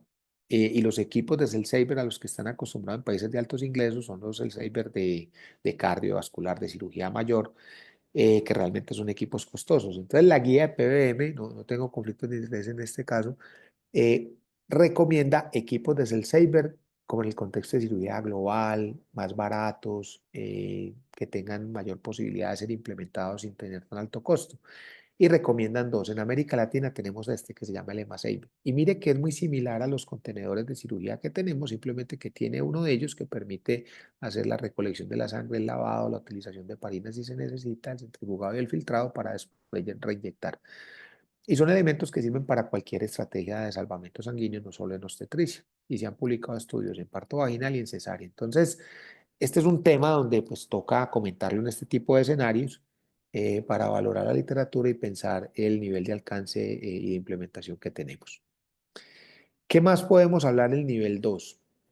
El nivel 2, digamos que los grupos obstétricos deben estar especializados en parar el sangrado, y si es atención en áreas rurales dispersas donde no se dispongan de grupos de avanzada, capacitar al personal para que tengan medidas de detener el sangrado para poder remitir a las pacientes a centros donde puedan llegar vivas y ser tratadas. Particularmente en la región de América Latina se ha masificado el uso de los trajes no neumáticos antichoque como una estrategia de amarrar a la paciente en estos trajes, recuperar, pues, se colocan de abajo hacia arriba el 30% de volemia que hay en la vasculatura de los miembros inferiores, y en el segmento 5 y 6 tiene un balón que hace compresión aórtica externa y genera disminución del flujo sanguíneo a la pelvis. Esto permite que, independiente de la etiología, haya una compensación hemodinámica, que esa paciente pueda ser movida y llegar a un sitio donde tenga capacidad de resolución. Entonces hay que parar el sangrado. También en el pilar 2 hay grandes avances en coagulopatía. Así hagamos todos los exámenes de coagulación que están indicados en el perfil, se ha demostrado que el fibrinógeno es el parámetro que mejor se correlaciona con hemorragia severa y coagulopatía. Y el punto de corte, a diferencia de población adulta no obstétrica, no es 150 sino 200, porque el fibrinógeno es un reactante de fase aguda, y recuerden que por cambio fisiológico la materna tiene algunos factores de la coagulación que los eleva en preparación al momento de la terminación del embarazo. El grupo de Israel demostró que, además del fibrinógeno bajo, si coexiste el calcio bajo, esto se correlaciona con peores desenlaces asociados a hemorragia posparto. Entonces, el calcio ionizado, cuando está por debajo de 1,16, nosotros, por ejemplo, utilizamos punto de corte 1,2, extrapolado a otros escenarios. Bajamos un poquito a 1,16 ahorita para hacer los reemplazos. Entonces, con estos nuevos cambios en Pilar 2, este estudio de una alianza de obstetras colombo-chilena muy importante, nos muestra como cuáles son esos criterios de la estrategia Damage Control en obstetricia, y lo que nosotros hemos querido es que debemos tener el foco de prevenir y tratar el diamante letal, y que hay unos elementos actuales que se han validado en obstetricia que nos permiten tener como esa agudeza para saber cuáles son las que más se van a complicar cuando estamos en el pilar 2. El índice de choque mayor a 0,9 nos activa la respuesta, pero si está mayor a 1,4 tiene el mayor riesgo de necesidad de activación de estrategia de damage control. Si está acidótica, si está hipocalcémica, si está coagulopática o si está hipotérmica. Y adicional a esto, la etiología es muy importante, porque hay etiologías que, así no tengan esto, jalan mucho para coagulopatía y para déficit de fibrinógeno. ¿Cuál? La erupción, sobre todo con feto muerto, el DPP, pues como llaman en algunas regiones. El espectro de placenta ácreta, sobre todo en casos que no son bien planeados, que tienen alta necesidad de hemodilución con cristaloides, la embolia de líquido amniótico, la ruptura uterina. O sea, hay ya causas que clásicamente nosotros sabemos que están asociadas a coagulopatía. Entonces aparece un concepto muy interesante, o sea, así como existen fenotipos en preeclampsia, fenotipos cardiovasculares que nos dicen que hay pacientes que tienen un perfil hipodinámico, otro hiperdinamico, el grupo francés con la doctora Anne-Sophie y el grupo inglés han caracterizado lo que ellos denominan la coagulopatía obstétrica aguda. Y estos son grupos que tienen mayor riesgo de morir y, como característica, tienen esa hiperfibrinolisis que se presenta en el embarazo más acentuada y déficit de fibrinógeno más acentuado. Y este grupo, que nosotros pues lo seguimos bastante en el tema de coagulopatía obstétrica, recientemente publicó este estudio que es muy interesante y valida muchas de las tesis que nosotros teníamos. Miren, En rojo es la coagulopatía obstétrica aguda. En azul es una paciente que sangra, pero no desarrolla el cuadro de coagulopatía obstétrica aguda con ese fenotipo de alto riesgo de morir con hiperfibrinolisis y disfibrinogenemia. ¿Qué pasa en el grupo rojo? En el grupo rojo esas pacientes tienen el fibrinógeno más bajo de las otras que sangran y esas pacientes disparan el dímero D como un indicador de hiperfibrinolisis, lo cual no se presenta en los otros grupos que tienen hemorragia obstétrica. Y de manera interesante, si el score de CID que se les hace a las pacientes obstétricas es el score más popularizado, que es el índice de la Sociedad Internacional de Trombosis y Hemostasia, como ese score no tiene dímero D ni productos de la degradación de la federina, pierde la posibilidad de detectar esas pacientes con coagulopatía obstétrica aguda. Entonces nosotros vemos eso y nos vamos a buscar la literatura y preciso encontramos que ya había comparaciones entre los scores de CID obstétricos y comparaban el japonés, que incluye la causa, que acabamos de ver que es muy poderosa, mire que puntúan alto las causas, el fibrinógeno, que nos queda claro, y la fibrinolisis, el dímero D versus el índice internacional de trombosis y hemostasia que tiene PT, tiene plaquetas y tiene fibrinógeno. O sea, la recomendación después de hacer esto es, nos tenemos que mover al score de CID de los japoneses, donde la causa, el fibrinógeno y el dímero D nos ayudan a caracterizar esos subgrupos que tienen ese fenotipo de sangrada más severa que necesitamos tratar agresivamente, frenando la fibrinolisis y corrigiendo agresivamente el fibrinógeno. Esto pues es un datazo, a nosotros nos sorprendió y lo veíamos clínicamente y a veces no entendíamos por qué a veces a pacientes que les dábamos tan duro no las alcanzábamos. Entonces, reitero, esa coagulopatía obstétrica aguda tiene esa degradación marcada del fibrinógeno, tiene un exceso de generación de plasmina que si uno le coloca plasma fresco descongelado sin estar indicado, lo que hace es echarle más sustrato para que eso empeore, y tiene el incremento en el dímero D que les dijimos que de manera clínica nosotros solo tenemos cómo medirlo con dímero D. Nos toca hacer pruebas viscoelásticas, también lo haremos al final para tratar de definir cuáles pacientes pueden tener esa fibrinolisis disparada a pesar de las dosis iniciales de tranexámico. Pero entonces este es un cambio central ahí en Pilar 2. Y la literatura venía con ellos hablando de ese cuentico. Coagulopatía obstétrica aguda, fisiopatología adherente a la de trauma, la importancia de utilizar test viscoelásticos para detectarla temprano y poderla manejar. Entonces, en ese pilar 2, en ese trabajo en equipo, definitivamente, la hora dorada se ha venido acortando. Ya hablamos de 10 minutos en ese componente 1 donde tenemos que ser muy agresivos con los manejos iniciales y después de esos 10 minutos, si hay desencadenantes de damage control, tratar de caracterizar estos grupos con el fenotipo de mayor riesgo de morir y actuar en concordancia con un manejo más agresivo, que incluyen elementos para atenuar o tratar la coagulopatía severa.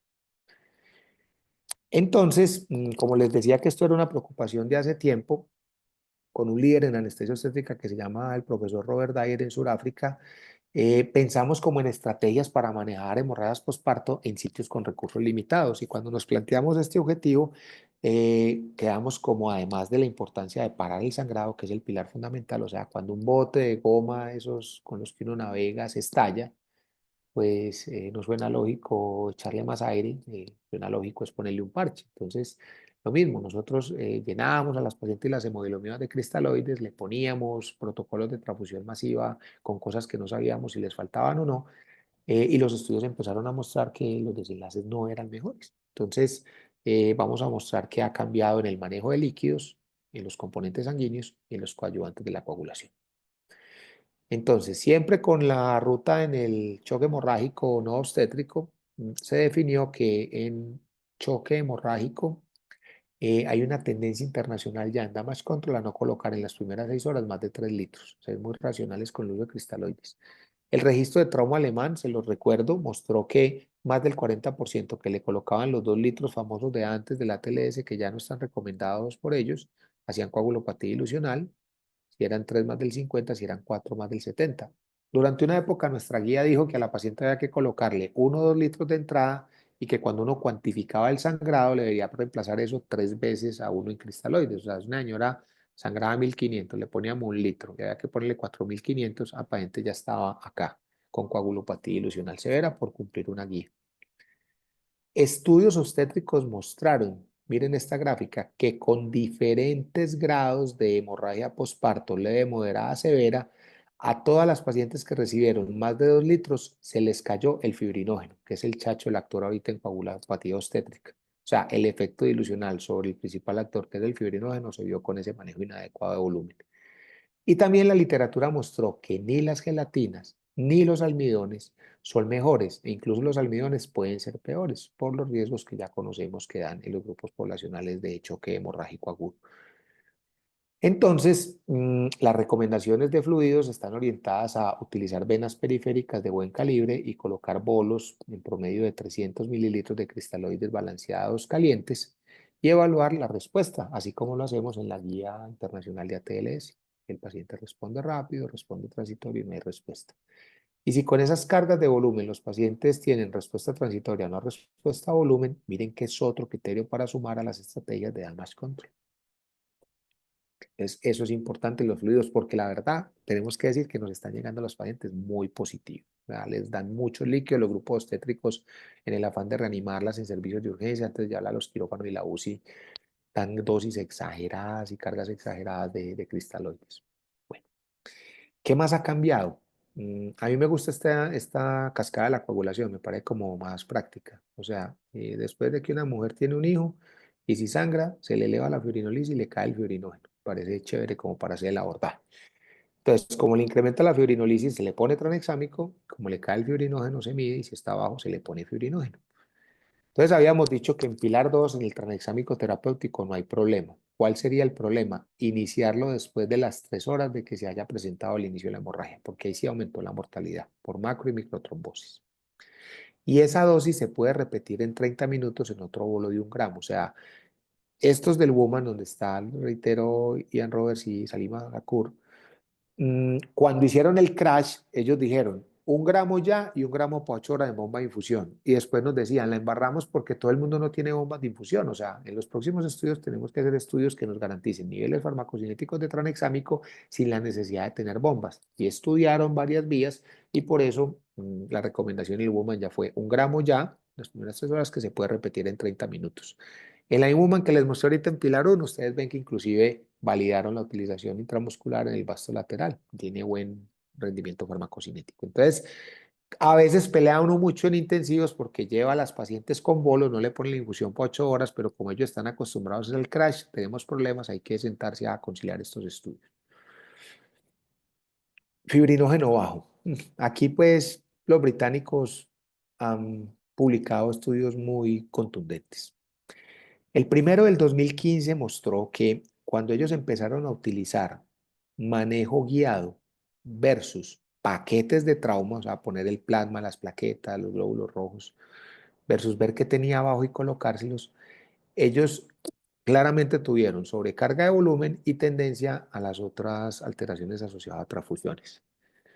Ellos fueron refinando los estudios y en el 2019 compararon la misma estrategia, paquetes de transfusión masiva versus manejo guiado, y encontraron que en un periodo acumulado en que se atendieron 32.000 partos, 890, alrededor de 890 hicieron hemorragia mayor a 1.5 litros. Y de esa caracterización, lo que tenían los pacientes de problemas de la coagulación, en casi la cuarta parte de los pacientes era el fibrinógeno bajo. No tenían factores de la coagulación bajos, menos del 1.23% que necesitara el uso de plasma fresco descongelado. Entonces, este grupo, después en otro estudio que se llamó el OBS2 en Europa, dijo, ¿por qué le seguimos poniendo plasma fresco descongelada a la hemorragia obstétrica si ellas lo que necesitan es fibrinógeno, mucho fibrinógeno, no plasma fresco descongelado? Posteriormente, el grupo británico, en pacientes más enfermas, 350 pacientes que sangraban 1,5 litros, sino 2,5 litros, le pusieron 5 más unidades de glóbulos rojos, le sacaron el útero al 5% y el 11% ingraUCI, encontraron que el 17% tenían el fibrinógeno bajo y menos del 3.5% tenían pruebas de coagulación que indicarían el uso de plasma fresco descongelado y plaquetas. O sea, se ve el mismo fenómeno.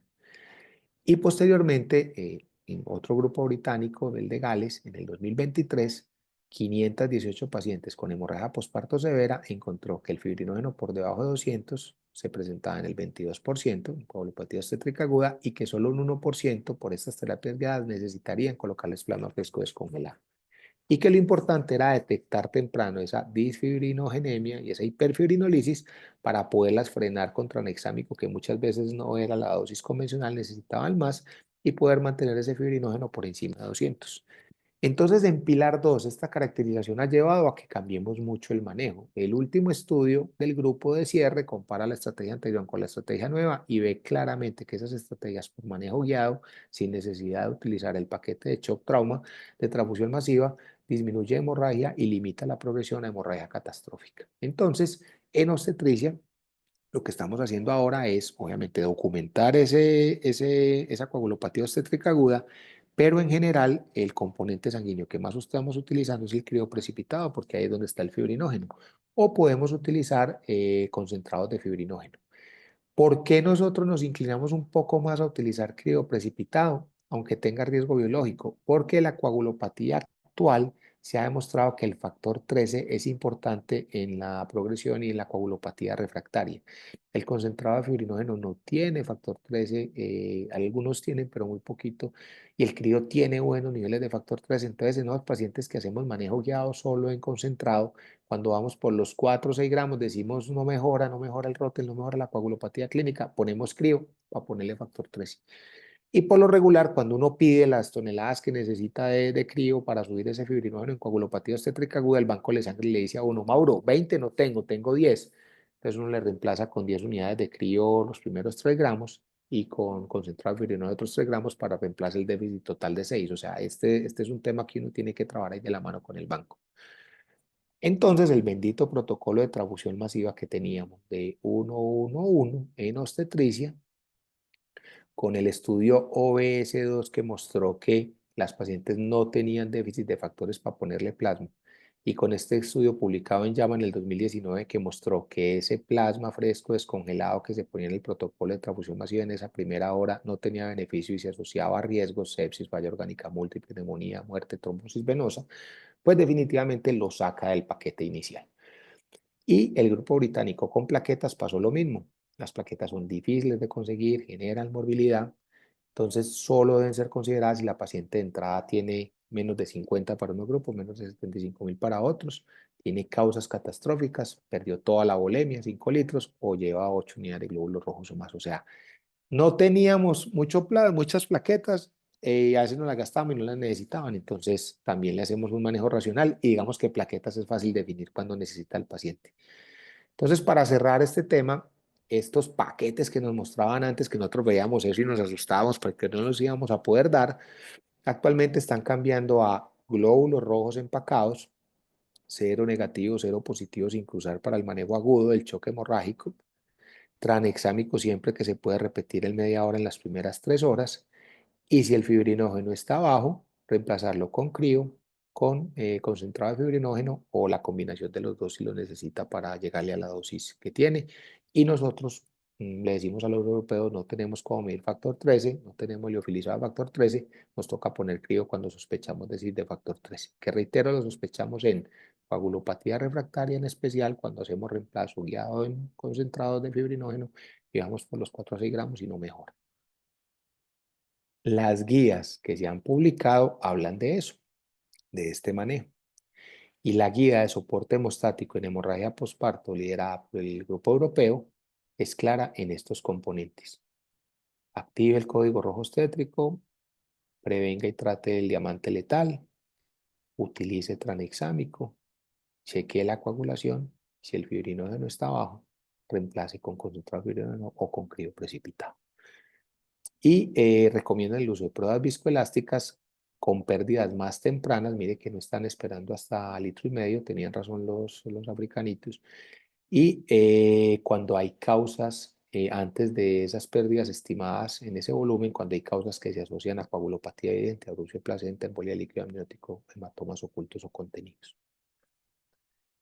Adicionalmente, para los que no son de Colombia, Fabricio y mucha gente la que está hoy en la ciudad que nos convoca, Cali, creo que es de las ciudades que más experiencia tiene en el mundo con la utilización de balón endovascular de resucitación, el balón de Reboa.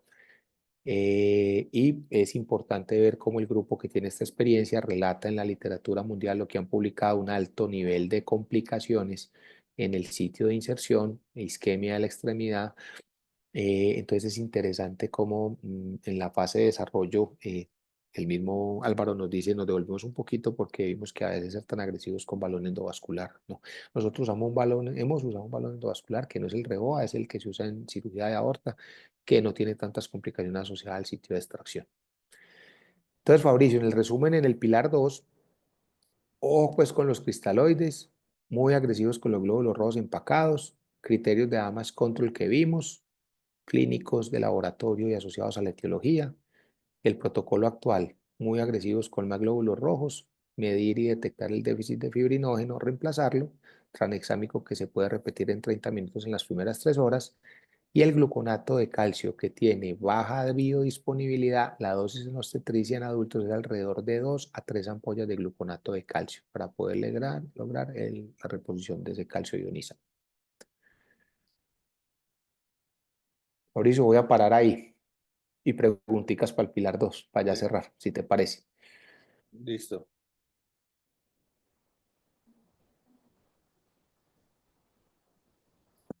Veremos a ver si desean preguntar directamente, levantan la mano o escribirlo en el chat.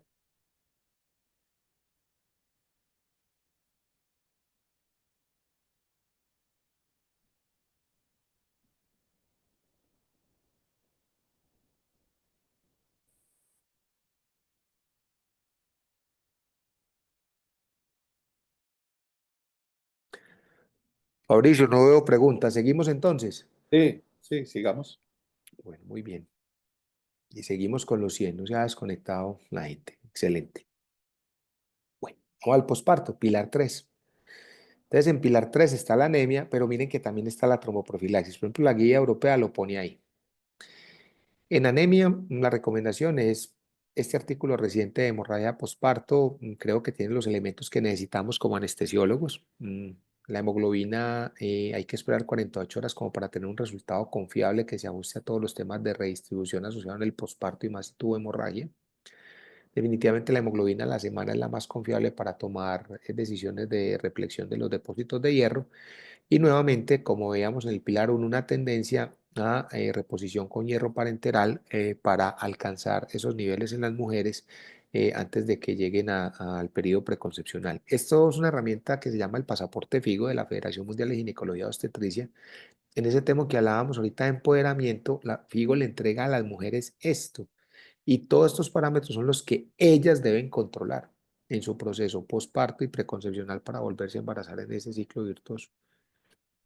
Entonces, miren cómo la hemoglobina la tienen ahí desde el alta, tratar de que a las 6 semanas se empiece a controlar para que la señora no llegue anémica. O sea, de pilar 3 ellos ya piensan en la manera en cómo va a llegar al pilar 1. Entonces, hay que trabajar muy bien el pilar 3 para que se reemplacen los depósitos de hierro y no estén anémicas a las 6 semanas. Pero en eso que les dije al comienzo que hemos llamado el cuarto pilar o el PCM, el Patient Close Management, quiero que veamos esta gráfica. Miren esta gráfica no es de obstetricia, es de publicaciones de choque hemorrágico normal, pues no de obstétricas, perdón, no normal, sino en no obstétricas, población adulta no obstétrica. Y miren todo lo que hemos dicho, limite cristaloides, use tranexámico, ponga componentes sanguíneos, ponga calcio, trate con fibrinógeno. Y estas pacientes, en la medida que uno les va corrigiendo el sangrado, empieza el riesgo de trombosis. Entonces, es importante instaurar medidas mecánicas de tromboprofilaxis mientras las pacientes están coagulopáticas y mientras puedan recibir las medidas farmacológicas. Pero si nosotros colocamos ácido tranexámico luego de 3 horas, se pierde la seguridad del ácido tranexámico y empezamos a tener complicaciones. ¿Por qué? Porque los pacientes con choque hemorrágico tienen un fenómeno que se llama el apagamiento de la fibrinolisis, el shutdown de la fibrinolisis. Y ese apagamiento se caracteriza por riesgo trombótico con macromicotrombosis, SRA, síndrome disfuncional orgánica múltiple, accidentes cerebrovasculares y muerte. Entonces, ¿cómo sabemos nosotros cuáles son las pacientes de riesgo de shutdown de fibrinolisis? Todos los estudios que se han hecho utilizando ácido tranexámico como estrategia profiláctica han encontrado ese punto de 3 horas como el punto de riesgo, en el cual la utilización de más tranexámico podría llevar a eso. Entonces, acá la utilización de pruebas viscoelásticas que pueden evaluar la fibrinolisis se nos han vuelto fundamentales para saber si después de 3 horas medimos que no la tiene apagada y que todavía la tiene disparada, podemos todavía tomar decisiones orientadas a eso o dejar pues una infusión de tranexámico. No sabemos qué va a ser mejor, pero que tiene la fibrinolisis activada, la tiene. Lo otro con el tranexámico es como se ha popularizado tanto su uso, hay errores fatales que han llevado a inyección raquidia y muerte. En nuestro país, por ejemplo, las ampollas se tuvieron que cambiar de color porque tuvimos casos donde todas las pacientes murieron asociadas a inyección de ácido tranexámico raquídeo y eso ha ocurrido consistentemente en toda la región de América Latina y en el mundo. Por eso es que el tranexámico lo llaman ahora el nuevo asesino en el pueblo y esto es importante saberlo porque como aquí tenemos equipo y tenemos obstetras, Dios no quiera, pero no va a ser infrecuente que tengamos una cesárea fallida, demos general, no entendemos qué pasa, por qué no me funcionó y lo que pasa es que le pusimos lo que no era y hay que tener claro todos estos temas. Entonces, para cerrar, mm, hay que tener la foto grande. Está bien que nosotros pensemos siempre en el microsistema, nuestros pacientes, nuestros compañeros, nuestro trabajo, yo qué hago, qué pongo, cómo lo aplico, mis bombas, mis aparaticos, está muy bien. Para eso entrenamos mucho y somos muy buenos. Pero en ocasiones descuidamos el mesosistema y no hacemos la gestión para mantener un estándar de calidad, seguridad y oportunidad en las clínicas y hospitales y nos desgastamos. Y en la región es frecuente eso. Y también se necesita interactuar todo este tipo de acciones con el macrosistema. Por eso ustedes ven frecuentemente el transcurso de la charla que hablamos de gobierno nacional, Organización Panamericana de la Salud, entes territoriales, para poder articular estos procesos. Y de esa manera poder generar áreas de intervención con estrategias que han mostrado que bajo protocolos puntuales nos pueden llevar a mejorar los desenlaces. ERAS, PBM, poblaciones prioritarias como el binomio madre-hijo hacen parte de eso. Las implementaciones se demoran. Había un estudio antes de este del 2023 que decía que entre el conocimiento y la acción había 17 años. Nosotros dijimos, eso va a cambiar con los métodos educativos. Volvió y persistió. 17 años. Yo digo a veces que es hasta más. ¿Cuántas veces nos han dicho que hay que lavarse las manos y seguimos sin lavarnos las manos? O sea, es difícil. Esto, a veces uno va a mucho congreso y ve muchas cosas y uno ve que las cosas no cambian, no cambian porque es complejo, tiene muchas variables. Hay países que la tienen más fácil, tienen más voluntad política, tienen más recursos, otros que no. Entonces, hay que tener paciencia y no hay que rendirse, hay que formar equipo porque uno a veces se cansa mucho y se queda sin equipo. Pero en general, lo que quería decirles al final es que en este concepto de Blood Gel hay que pensar en la sangre como un órgano y hay que cuidarlo. El modelo de pilares del PBM ha ayudado a la implementación.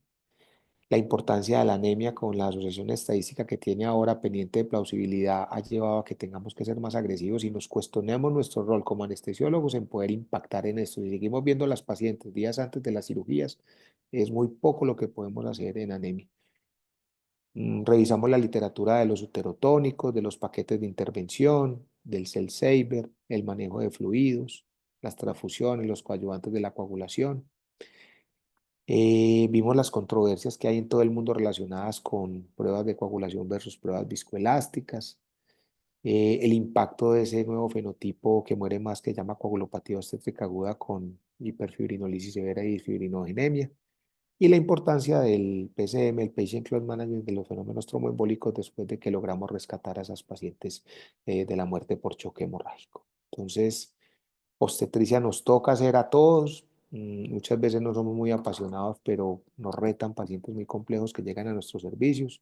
Vamos a tener una oportunidad muy bonita de estar aquí en nuestra ciudad en el segundo Congreso Mundial de Anestesia Obstétrica. Por favor, mande sus trabajos libres. El doctor Héctor Lacasí es el líder de todo el proceso de recepción de trabajos libres e investigación. Ricardo, que también lo vi por acá, va a ser parte del taller de POCUS en obstetricia. O sea, de verdad, los esperamos. Y si el tema les gustó, en mayo, aquí en Medellín, a finales de mayo, también en el Congreso de Cuidado Intensivo, en el bloque de Cuidado Crítico Materno, vamos a hacer un bloque de salud sanguínea obstétrica orientada a pacientes un poquito más enfermas, de etiologías diferentes a la hemorragia, y vamos a hacer también talleres relacionados con pacientes críticas y usos de monitoría viscoelástica en estos subgrupos. Entonces, de verdad los esperamos. Entonces, Fabricio, yo pues te agradezco mucho, de verdad, vos sabes que vibro con este tema, los invito a implementar por beneficio materno las estrategias de PBM obstétrico y quedo muy atento a las preguntas y comentarios y ya les monto la presentación en el chat para que la descarguen y la puedan compartir y revisar como quieran. Muchas gracias. Bueno, muchas gracias, Mauricio, nuevamente por haber estado en nuestra actividad académica y ponernos en esta revisión de conocimiento al día, que bueno, es la primera vez que te tenemos. Excelente presentación, como siempre, ¿no? Es un gran ponente, Muchas gracias, Mauricio. siempre muy claro y con lo último en la evidencia. Bueno, creo que hay una pregunta aquí. Pregunta, en la fase 2, el doctor Ricardo Puente Alba, en la fase 2 para el manejo racional de fluidos, entendiendo que en la embarazada es difícil la aplicación de recetas de cocina, ¿qué método recomiendo para evitar la sobrevolemización? Gracias, profe. Richard, muy bien, o sea, depende de las competencias que tengamos. O sea, hay métodos que son operador dependiente y métodos que son independientes de operador. Y como tú nos has enseñado, muchas veces son complementarios, no se deben ver como ajenos. Entonces, la utilización de ultrasonido en la cabecera del paciente es una excelente herramienta. Eh, Hay que entender que mucha gente todavía no tenemos las competencias en ultrasonido como lo pueden hacer ustedes los expertos y las monitorías de gasto cardíaco y de respuesta a volumen no operadores dependientes como cualquiera de los monitores que existen en el medio validados en obstetricia, nosotros tenemos mayor experiencia con el dispositivo Starling de Baxter, no tengo conflicto de interés con ellos, porque nos ayuda no solo a trabajar en paciente ventilada, sino en paciente en ventilación espontánea, lo cual en obstetricia es frecuente. Digamos que para esa persona que no tiene las competencias en ultrasonido le ayuda a prevenir esa sobrecarga hídrica de la que tú hablas. Entonces, nada, hermano, todo lo que se pueda hay que medirlo. Nosotros tenemos ahora unas competencias muy variadas donde tenemos que hacer más cosas.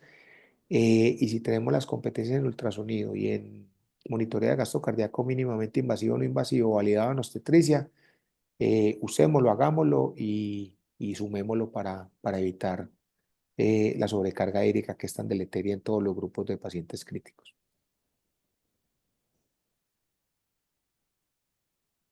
Sí, el Starling ahí es la opción para la materna, porque los análisis de contorno de pulso al no estar en ventilación mecánica tendría muchas limitaciones en tema de precarga. Así es, Fabricio, exacto. Sí, la mayoría de Es, estos pacientes las tenemos espontáneas. sí, así es. Y el tema pues de ecografía, tú lo dices, pues de pronto sería un poco más exacto, pero pues estamos en el proceso de, al igual que las monitorías de las viscoelásticas, el proceso de que cada vez se entrene más gente en esto. Sí, señor, tal cual. Por eso Bu- las recomendaciones que estamos dando es muy a bolos pequeños, mirar respuesta clínica a volumen o no, que a veces se quedan muy en la receta, pero definitivamente en el fondo tienen mucho de clínicas, porque es lo que nos permite es esa lectura hemodinámica de los pacientes. De pronto ayer comentábamos que solo hay una situación de pronto que podrías poner hablando de tranexámico, Sí, en relación a los dos bolos, una situación que uno podría llevarlo un poquito más de las 3 horas que pusiste como límite.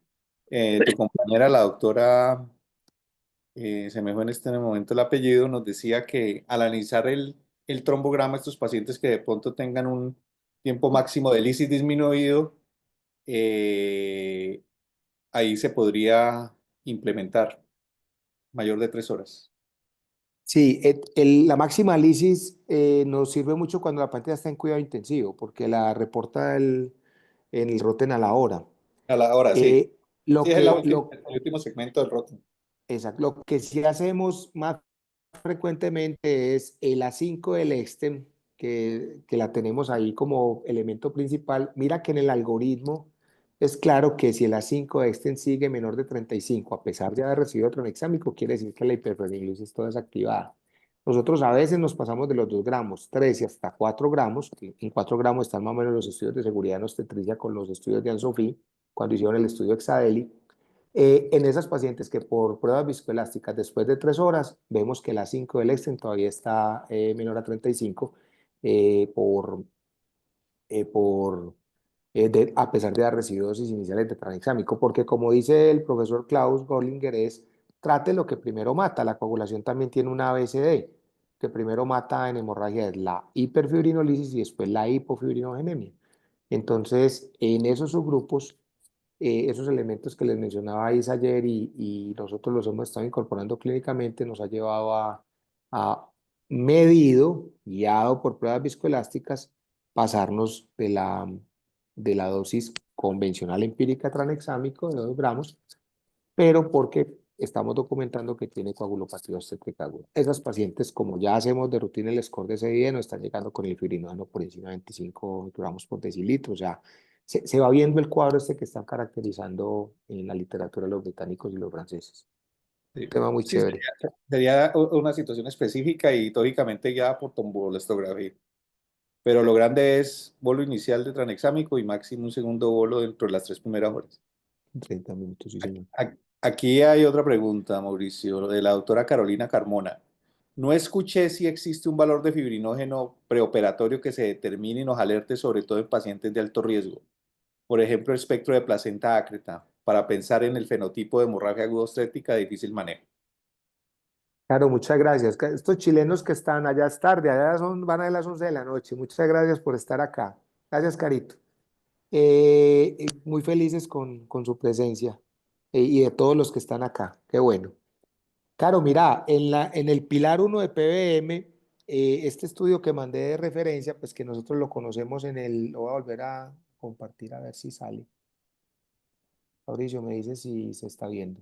Sí, se está viendo, Mauricio. Bueno, entonces miren que hay unos grupos que le están haciendo fibrinógeno como estrategia pilar 1 acá, tamizaje y tratamiento de los trastornos de la coagulación, medición del fibrinógeno en el tercer trimestre. Si está por debajo de 200 se preocupan, no para reemplazarlo, porque uno no reemplaza fibrinógeno en paciente que no está sangrando activamente, pero sí alerta a esas pacientes que pueden tener mayor riesgo de complicaciones hemorrágicas, necesidad de procedimientos para control de la hemorragia y transfusiones.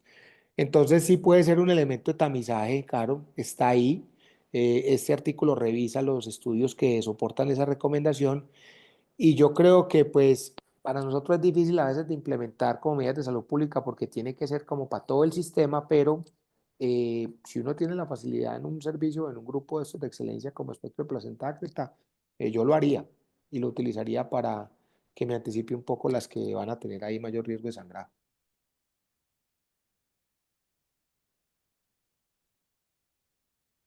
¿Me escucharon? Sí, hay una duda aquí sobre el rol del ultrasonido en hemorragia materna. ¿Cómo aplicarlo al algoritmo o en qué pilar? Gracias. Sí, Lore, con lo que hablamos con Ricardo, ¿te queda claro o digamos que hay algo más específico para el tema del ultrasonido? Yo al ultrasonido le veo mucho valor y estamos trabajando mucho la medida de aumento del volumen sistólico con el subrogado en la carótida, porque digamos que el cuello es un sitio que nosotros como anestesiólogos lo tenemos muy fácil ahí mientras están haciendo el procedimiento.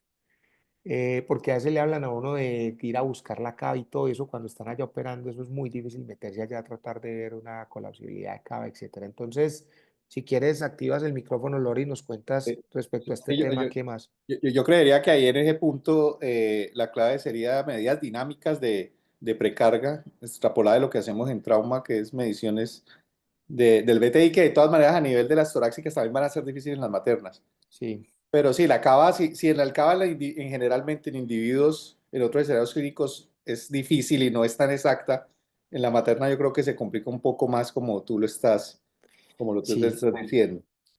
Hemos estado trabajando mucho en el cuello y a Ricardo, a Clemens, a Pablito, a los líderes de ultrasonido, le hemos pedido mucho que nos revisen como la validez que pueda tener las variables dinámicas ahí en la carótida, porque realmente nos queda bien, las pacientes las embarazadas son jóvenes, no tienen placas carotidias, o sea, puede tener ahí como unas ventajas, pero Sí, pues aquí hay claro, mucho en perfectamente construcción. se le puede hacer un Sí, análisis de onda de flujo y se le ve la variabilidad de la onda de flujo, como se ha hecho en la braquial, en la femoral. Ya le voy a dar el micrófono a la doctora. Espera un momentico. Ya se lo voy a dar. hola Lore. Doctora Lorena, puede participar. Hola Mauro, hola Fabricio, gracias por la presentación, estuvo súper buena, me encantó. Muchas gracias. Gracias a ti, Lore. Sí, no, o sea, mi duda era cómo quizás incluirlo o cómo lo incluirían ustedes quizás dentro de su algoritmo para usarlo de forma un poco más activa, o sea, si es que consideran que es útil quizás en el pilar número 2.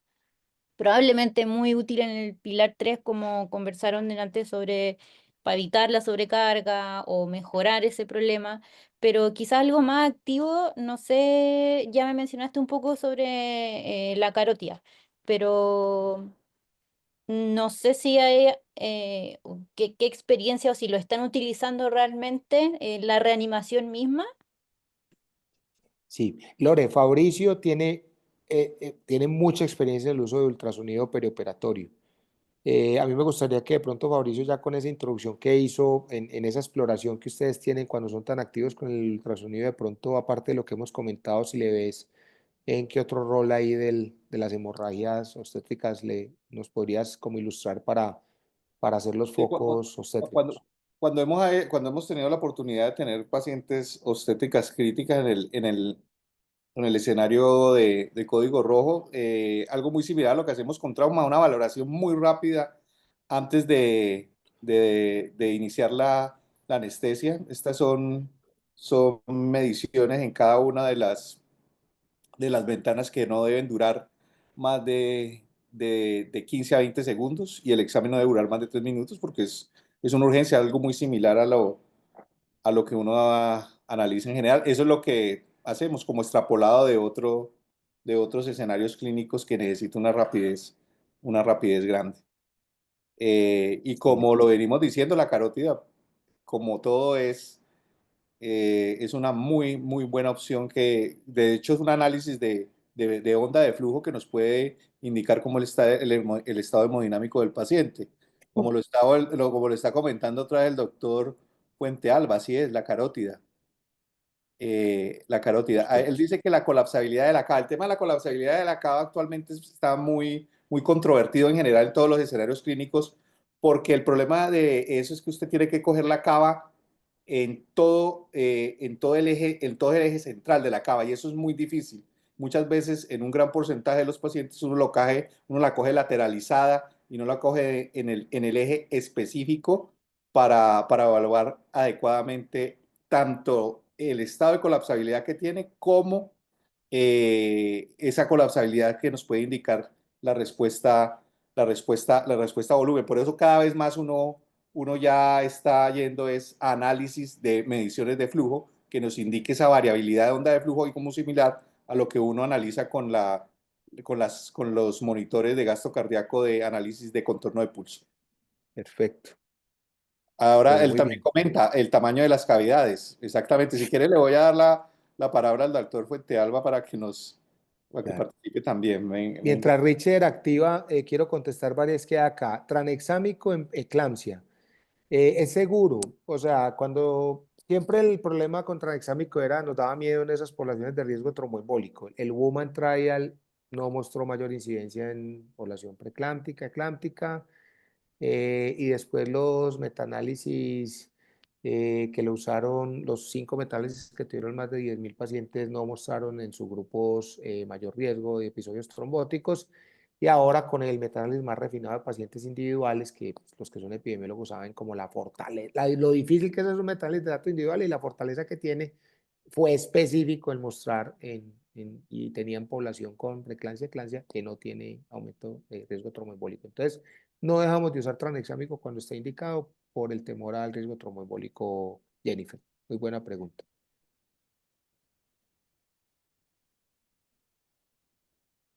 Se sigue preguntando sobre el tranexámico en relación Sí, Carlos. a la velocidad de infusión, Pedro Andrés. Sí, nosotros hacemos 1 gramo en 100 en 10 minutos por vena periférica y lo repetimos en 30 minutos y no dejamos infusiones. Ya en el perfil de coagulopatía obstétrica, si documentamos que la paciente sigue con hiperfibrinolisis, ahí hay de todo. O sea, hay hematólogos que cuando los interconsultamos les gustan más bolos, hay otros que dicen déjenle una infusión. Nosotros, voy y digo, hay un estudio, lo pueden buscar, se llama el Hexadeli, es sin HX, Hexadeli, de la doctora Sofrido Duclo Bovar, Ella es la que más sabe de coagulación en el mundo. O sea, Sofía es la que hace la guía, acaba de hacer el editorial en Lancet del estudio ese de causas de muerte materna por hemorragia, una anestesióloga, mi tesa. Ella en el Exaeli le dice a uno, muchachos, hasta 4 gramos nos fuimos y damos una infusión de 1 gramo hora y no tuvimos, no tuvimos convulsión asociada al tranexámico, no tuvimos complicaciones trombóticas. Pues eso es lo que hay que usar con esos RCTs que hicimos, que controlábamos y vigilamos tanto los pacientes como para uno tener una idea de hasta qué dosis se puede uno ir con maternas. Particularmente yo uso más bolos, pero les digo de otros compañeros que quieren dar infusión. Entonces ahí no hay consenso, me da mucha pena ahí como recomendaciones de experto, pero bueno, para esto también son estas reuniones. Lo importante es documenten y si tiene fibrinolisis, tienen todo ahí la evidencia y para eso hace uno de los exámenes avanzados para tratar de seguirla frenando. Pero las primeras dos, 1 gramo en 100 en 10 minuticos. Creo que hay otra pregunta en relación al tranexámico, pero pues tú ya lo has comentado, pero de todas maneras le llamo para que quede claro totalmente, me parece importante.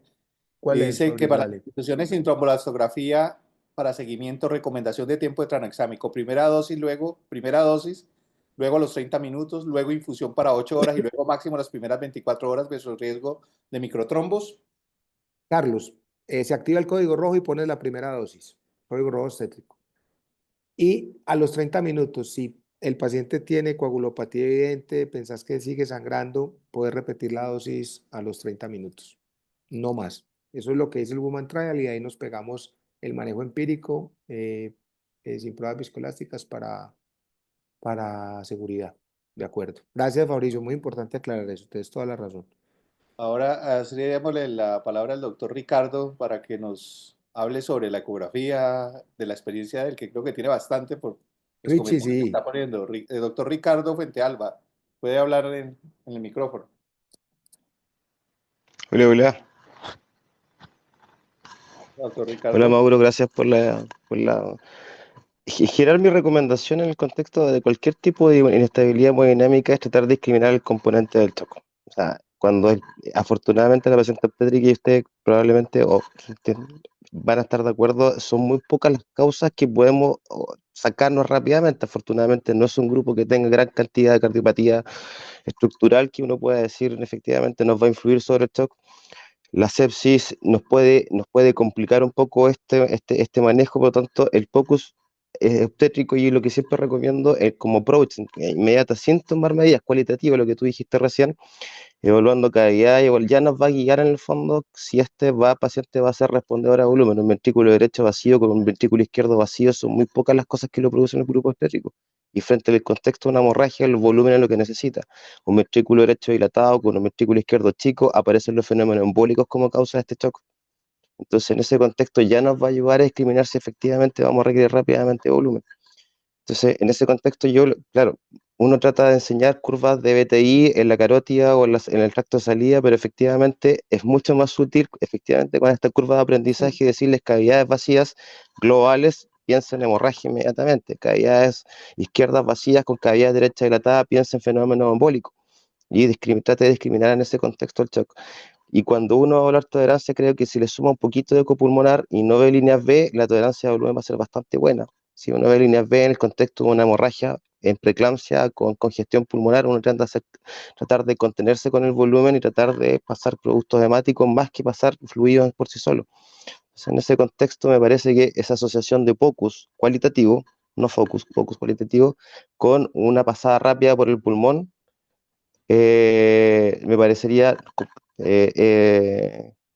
contundente para poder sacarnos el factor o los otros factores distributivos y obstructivos en el contexto de este choque hemorrágico y pasar con un poco más de liberalidad, volumen o con restricción volumen. No sé si están de acuerdo. Excelente, Richard. Doctor Ricardo. Les recuerdo, taller de POCUS obstétrico en el Congreso Mundial, liderado por el grupo de Toronto con el doctor Cristian Arzola, de Stanford el doctor Horner y Javier Cubillos, anestesiólogo colombiano que está radicado en Canadá. Y viene un staff de más de 20 personas, todas expertas latinoamericanas y mundiales para evaluar los corazón, pulmón, gástrico, ecografía de neuroeje y pared abdominal para bloqueos en el contexto específico de obstetricia, en español y en inglés. Entonces ahí vamos a tener una oportunidad buenísima para aprovechar a todo este grupo. Mauricio, pregunta de Claudio Vargas. Cuando escucho que se busca implementar medidas en países de bajos recursos es bastante complicado cuando hablan también del otro extremo. Tanta tecnología que no está al alcance de todos. Creo que fundamental y básico se insiste en proponer algunos protocolos que permitan abarcar el máximo de medidas posibles para todo país. Eso Perdón. eco de menos en los diversos países. Una suerte de guía básica se podrá algún día. Yo tengo esperanza, yo creo que sí, Claudio. Yo, yo creo que en lo que hacemos en el contexto de cirugía global y de salud global, digamos que lo que estamos tratando es de hacer eso y creo que los países de bajos y medianos ingresos tenemos mucho que aportar por la característica de pacientes que vemos, la experticia que tenemos con el volumen y el no poder trabajar en ocasiones con, mm, de manera rutinaria con alta tecnología. Eso da un elemento clínico y de lectura de los pacientes muy interesante. Entonces, gracias y soy de los que piensa que sí lo vamos a lograr y lo podemos hacer y de ahí pues como toda esta pasión por la educación. Juan Guillermo, nuestro residente de tercer año, dice, en el escenario de shock indiferenciado, protocolos como el RUSH o el nuevo protocolo gradualmente dice que índice cardíaco puede resultar muy útil, sí, de acuerdo. Sí.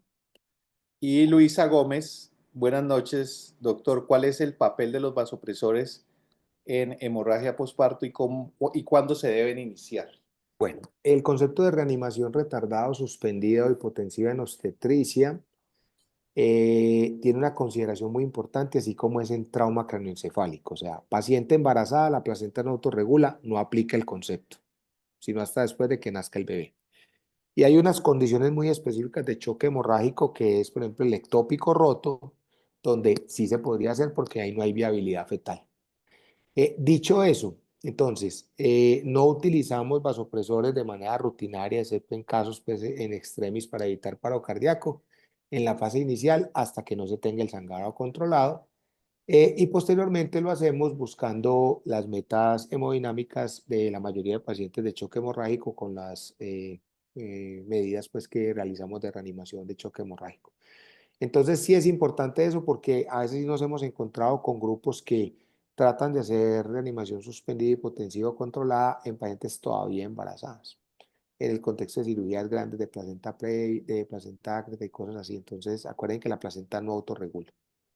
Normalizar un paciente con vasopresores, con hemorragia no controlada, es ponerla a sangrar más. O sea, bueno, eso creo que aquí lo tenemos todo claro en el grupo, pero me parece muy importante la pregunta porque a veces nos puede más el hecho de ver la paciente ahí hipotensa eh, en ese escenario. Listo. No hay más preguntas en el chat Hombre, y Fabricio, muy bacano, muy no hay más chévere. manos levantadas. Sí, muy interesante todo lo que los que nos dijiste y hemos discutido al final. Bueno, Fabricio, no me dejas adjuntar la presentación acá. Cuando le doy a adjuntar, no me activa el icono de archivo. Entonces te la mandé a vos al chat de WhatsApp. ¿Vos la puedes montar Sí, sí, antes de que cerremos la plataforma para que se la lleve la gente que esperó hasta esta hora?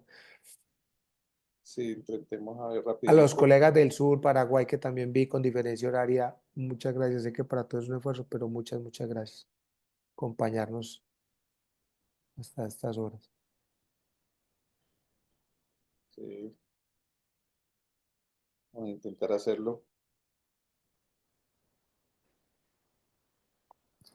Ahí lo estoy poniendo en el, muchachos, en el chat de clase,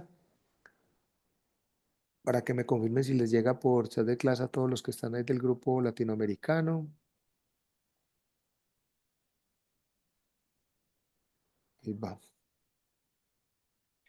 Y al grupo colombiano también ahí lo pongo en el chat de Anestesia Obstétrica de Colombia, que por aquí va la profesora Nurisocha Nurimi, Dios te pague, gracias por la presencia y las felicitaciones.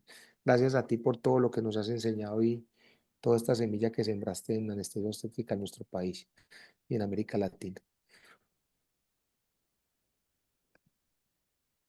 A ver. Me avisan si lo reciben.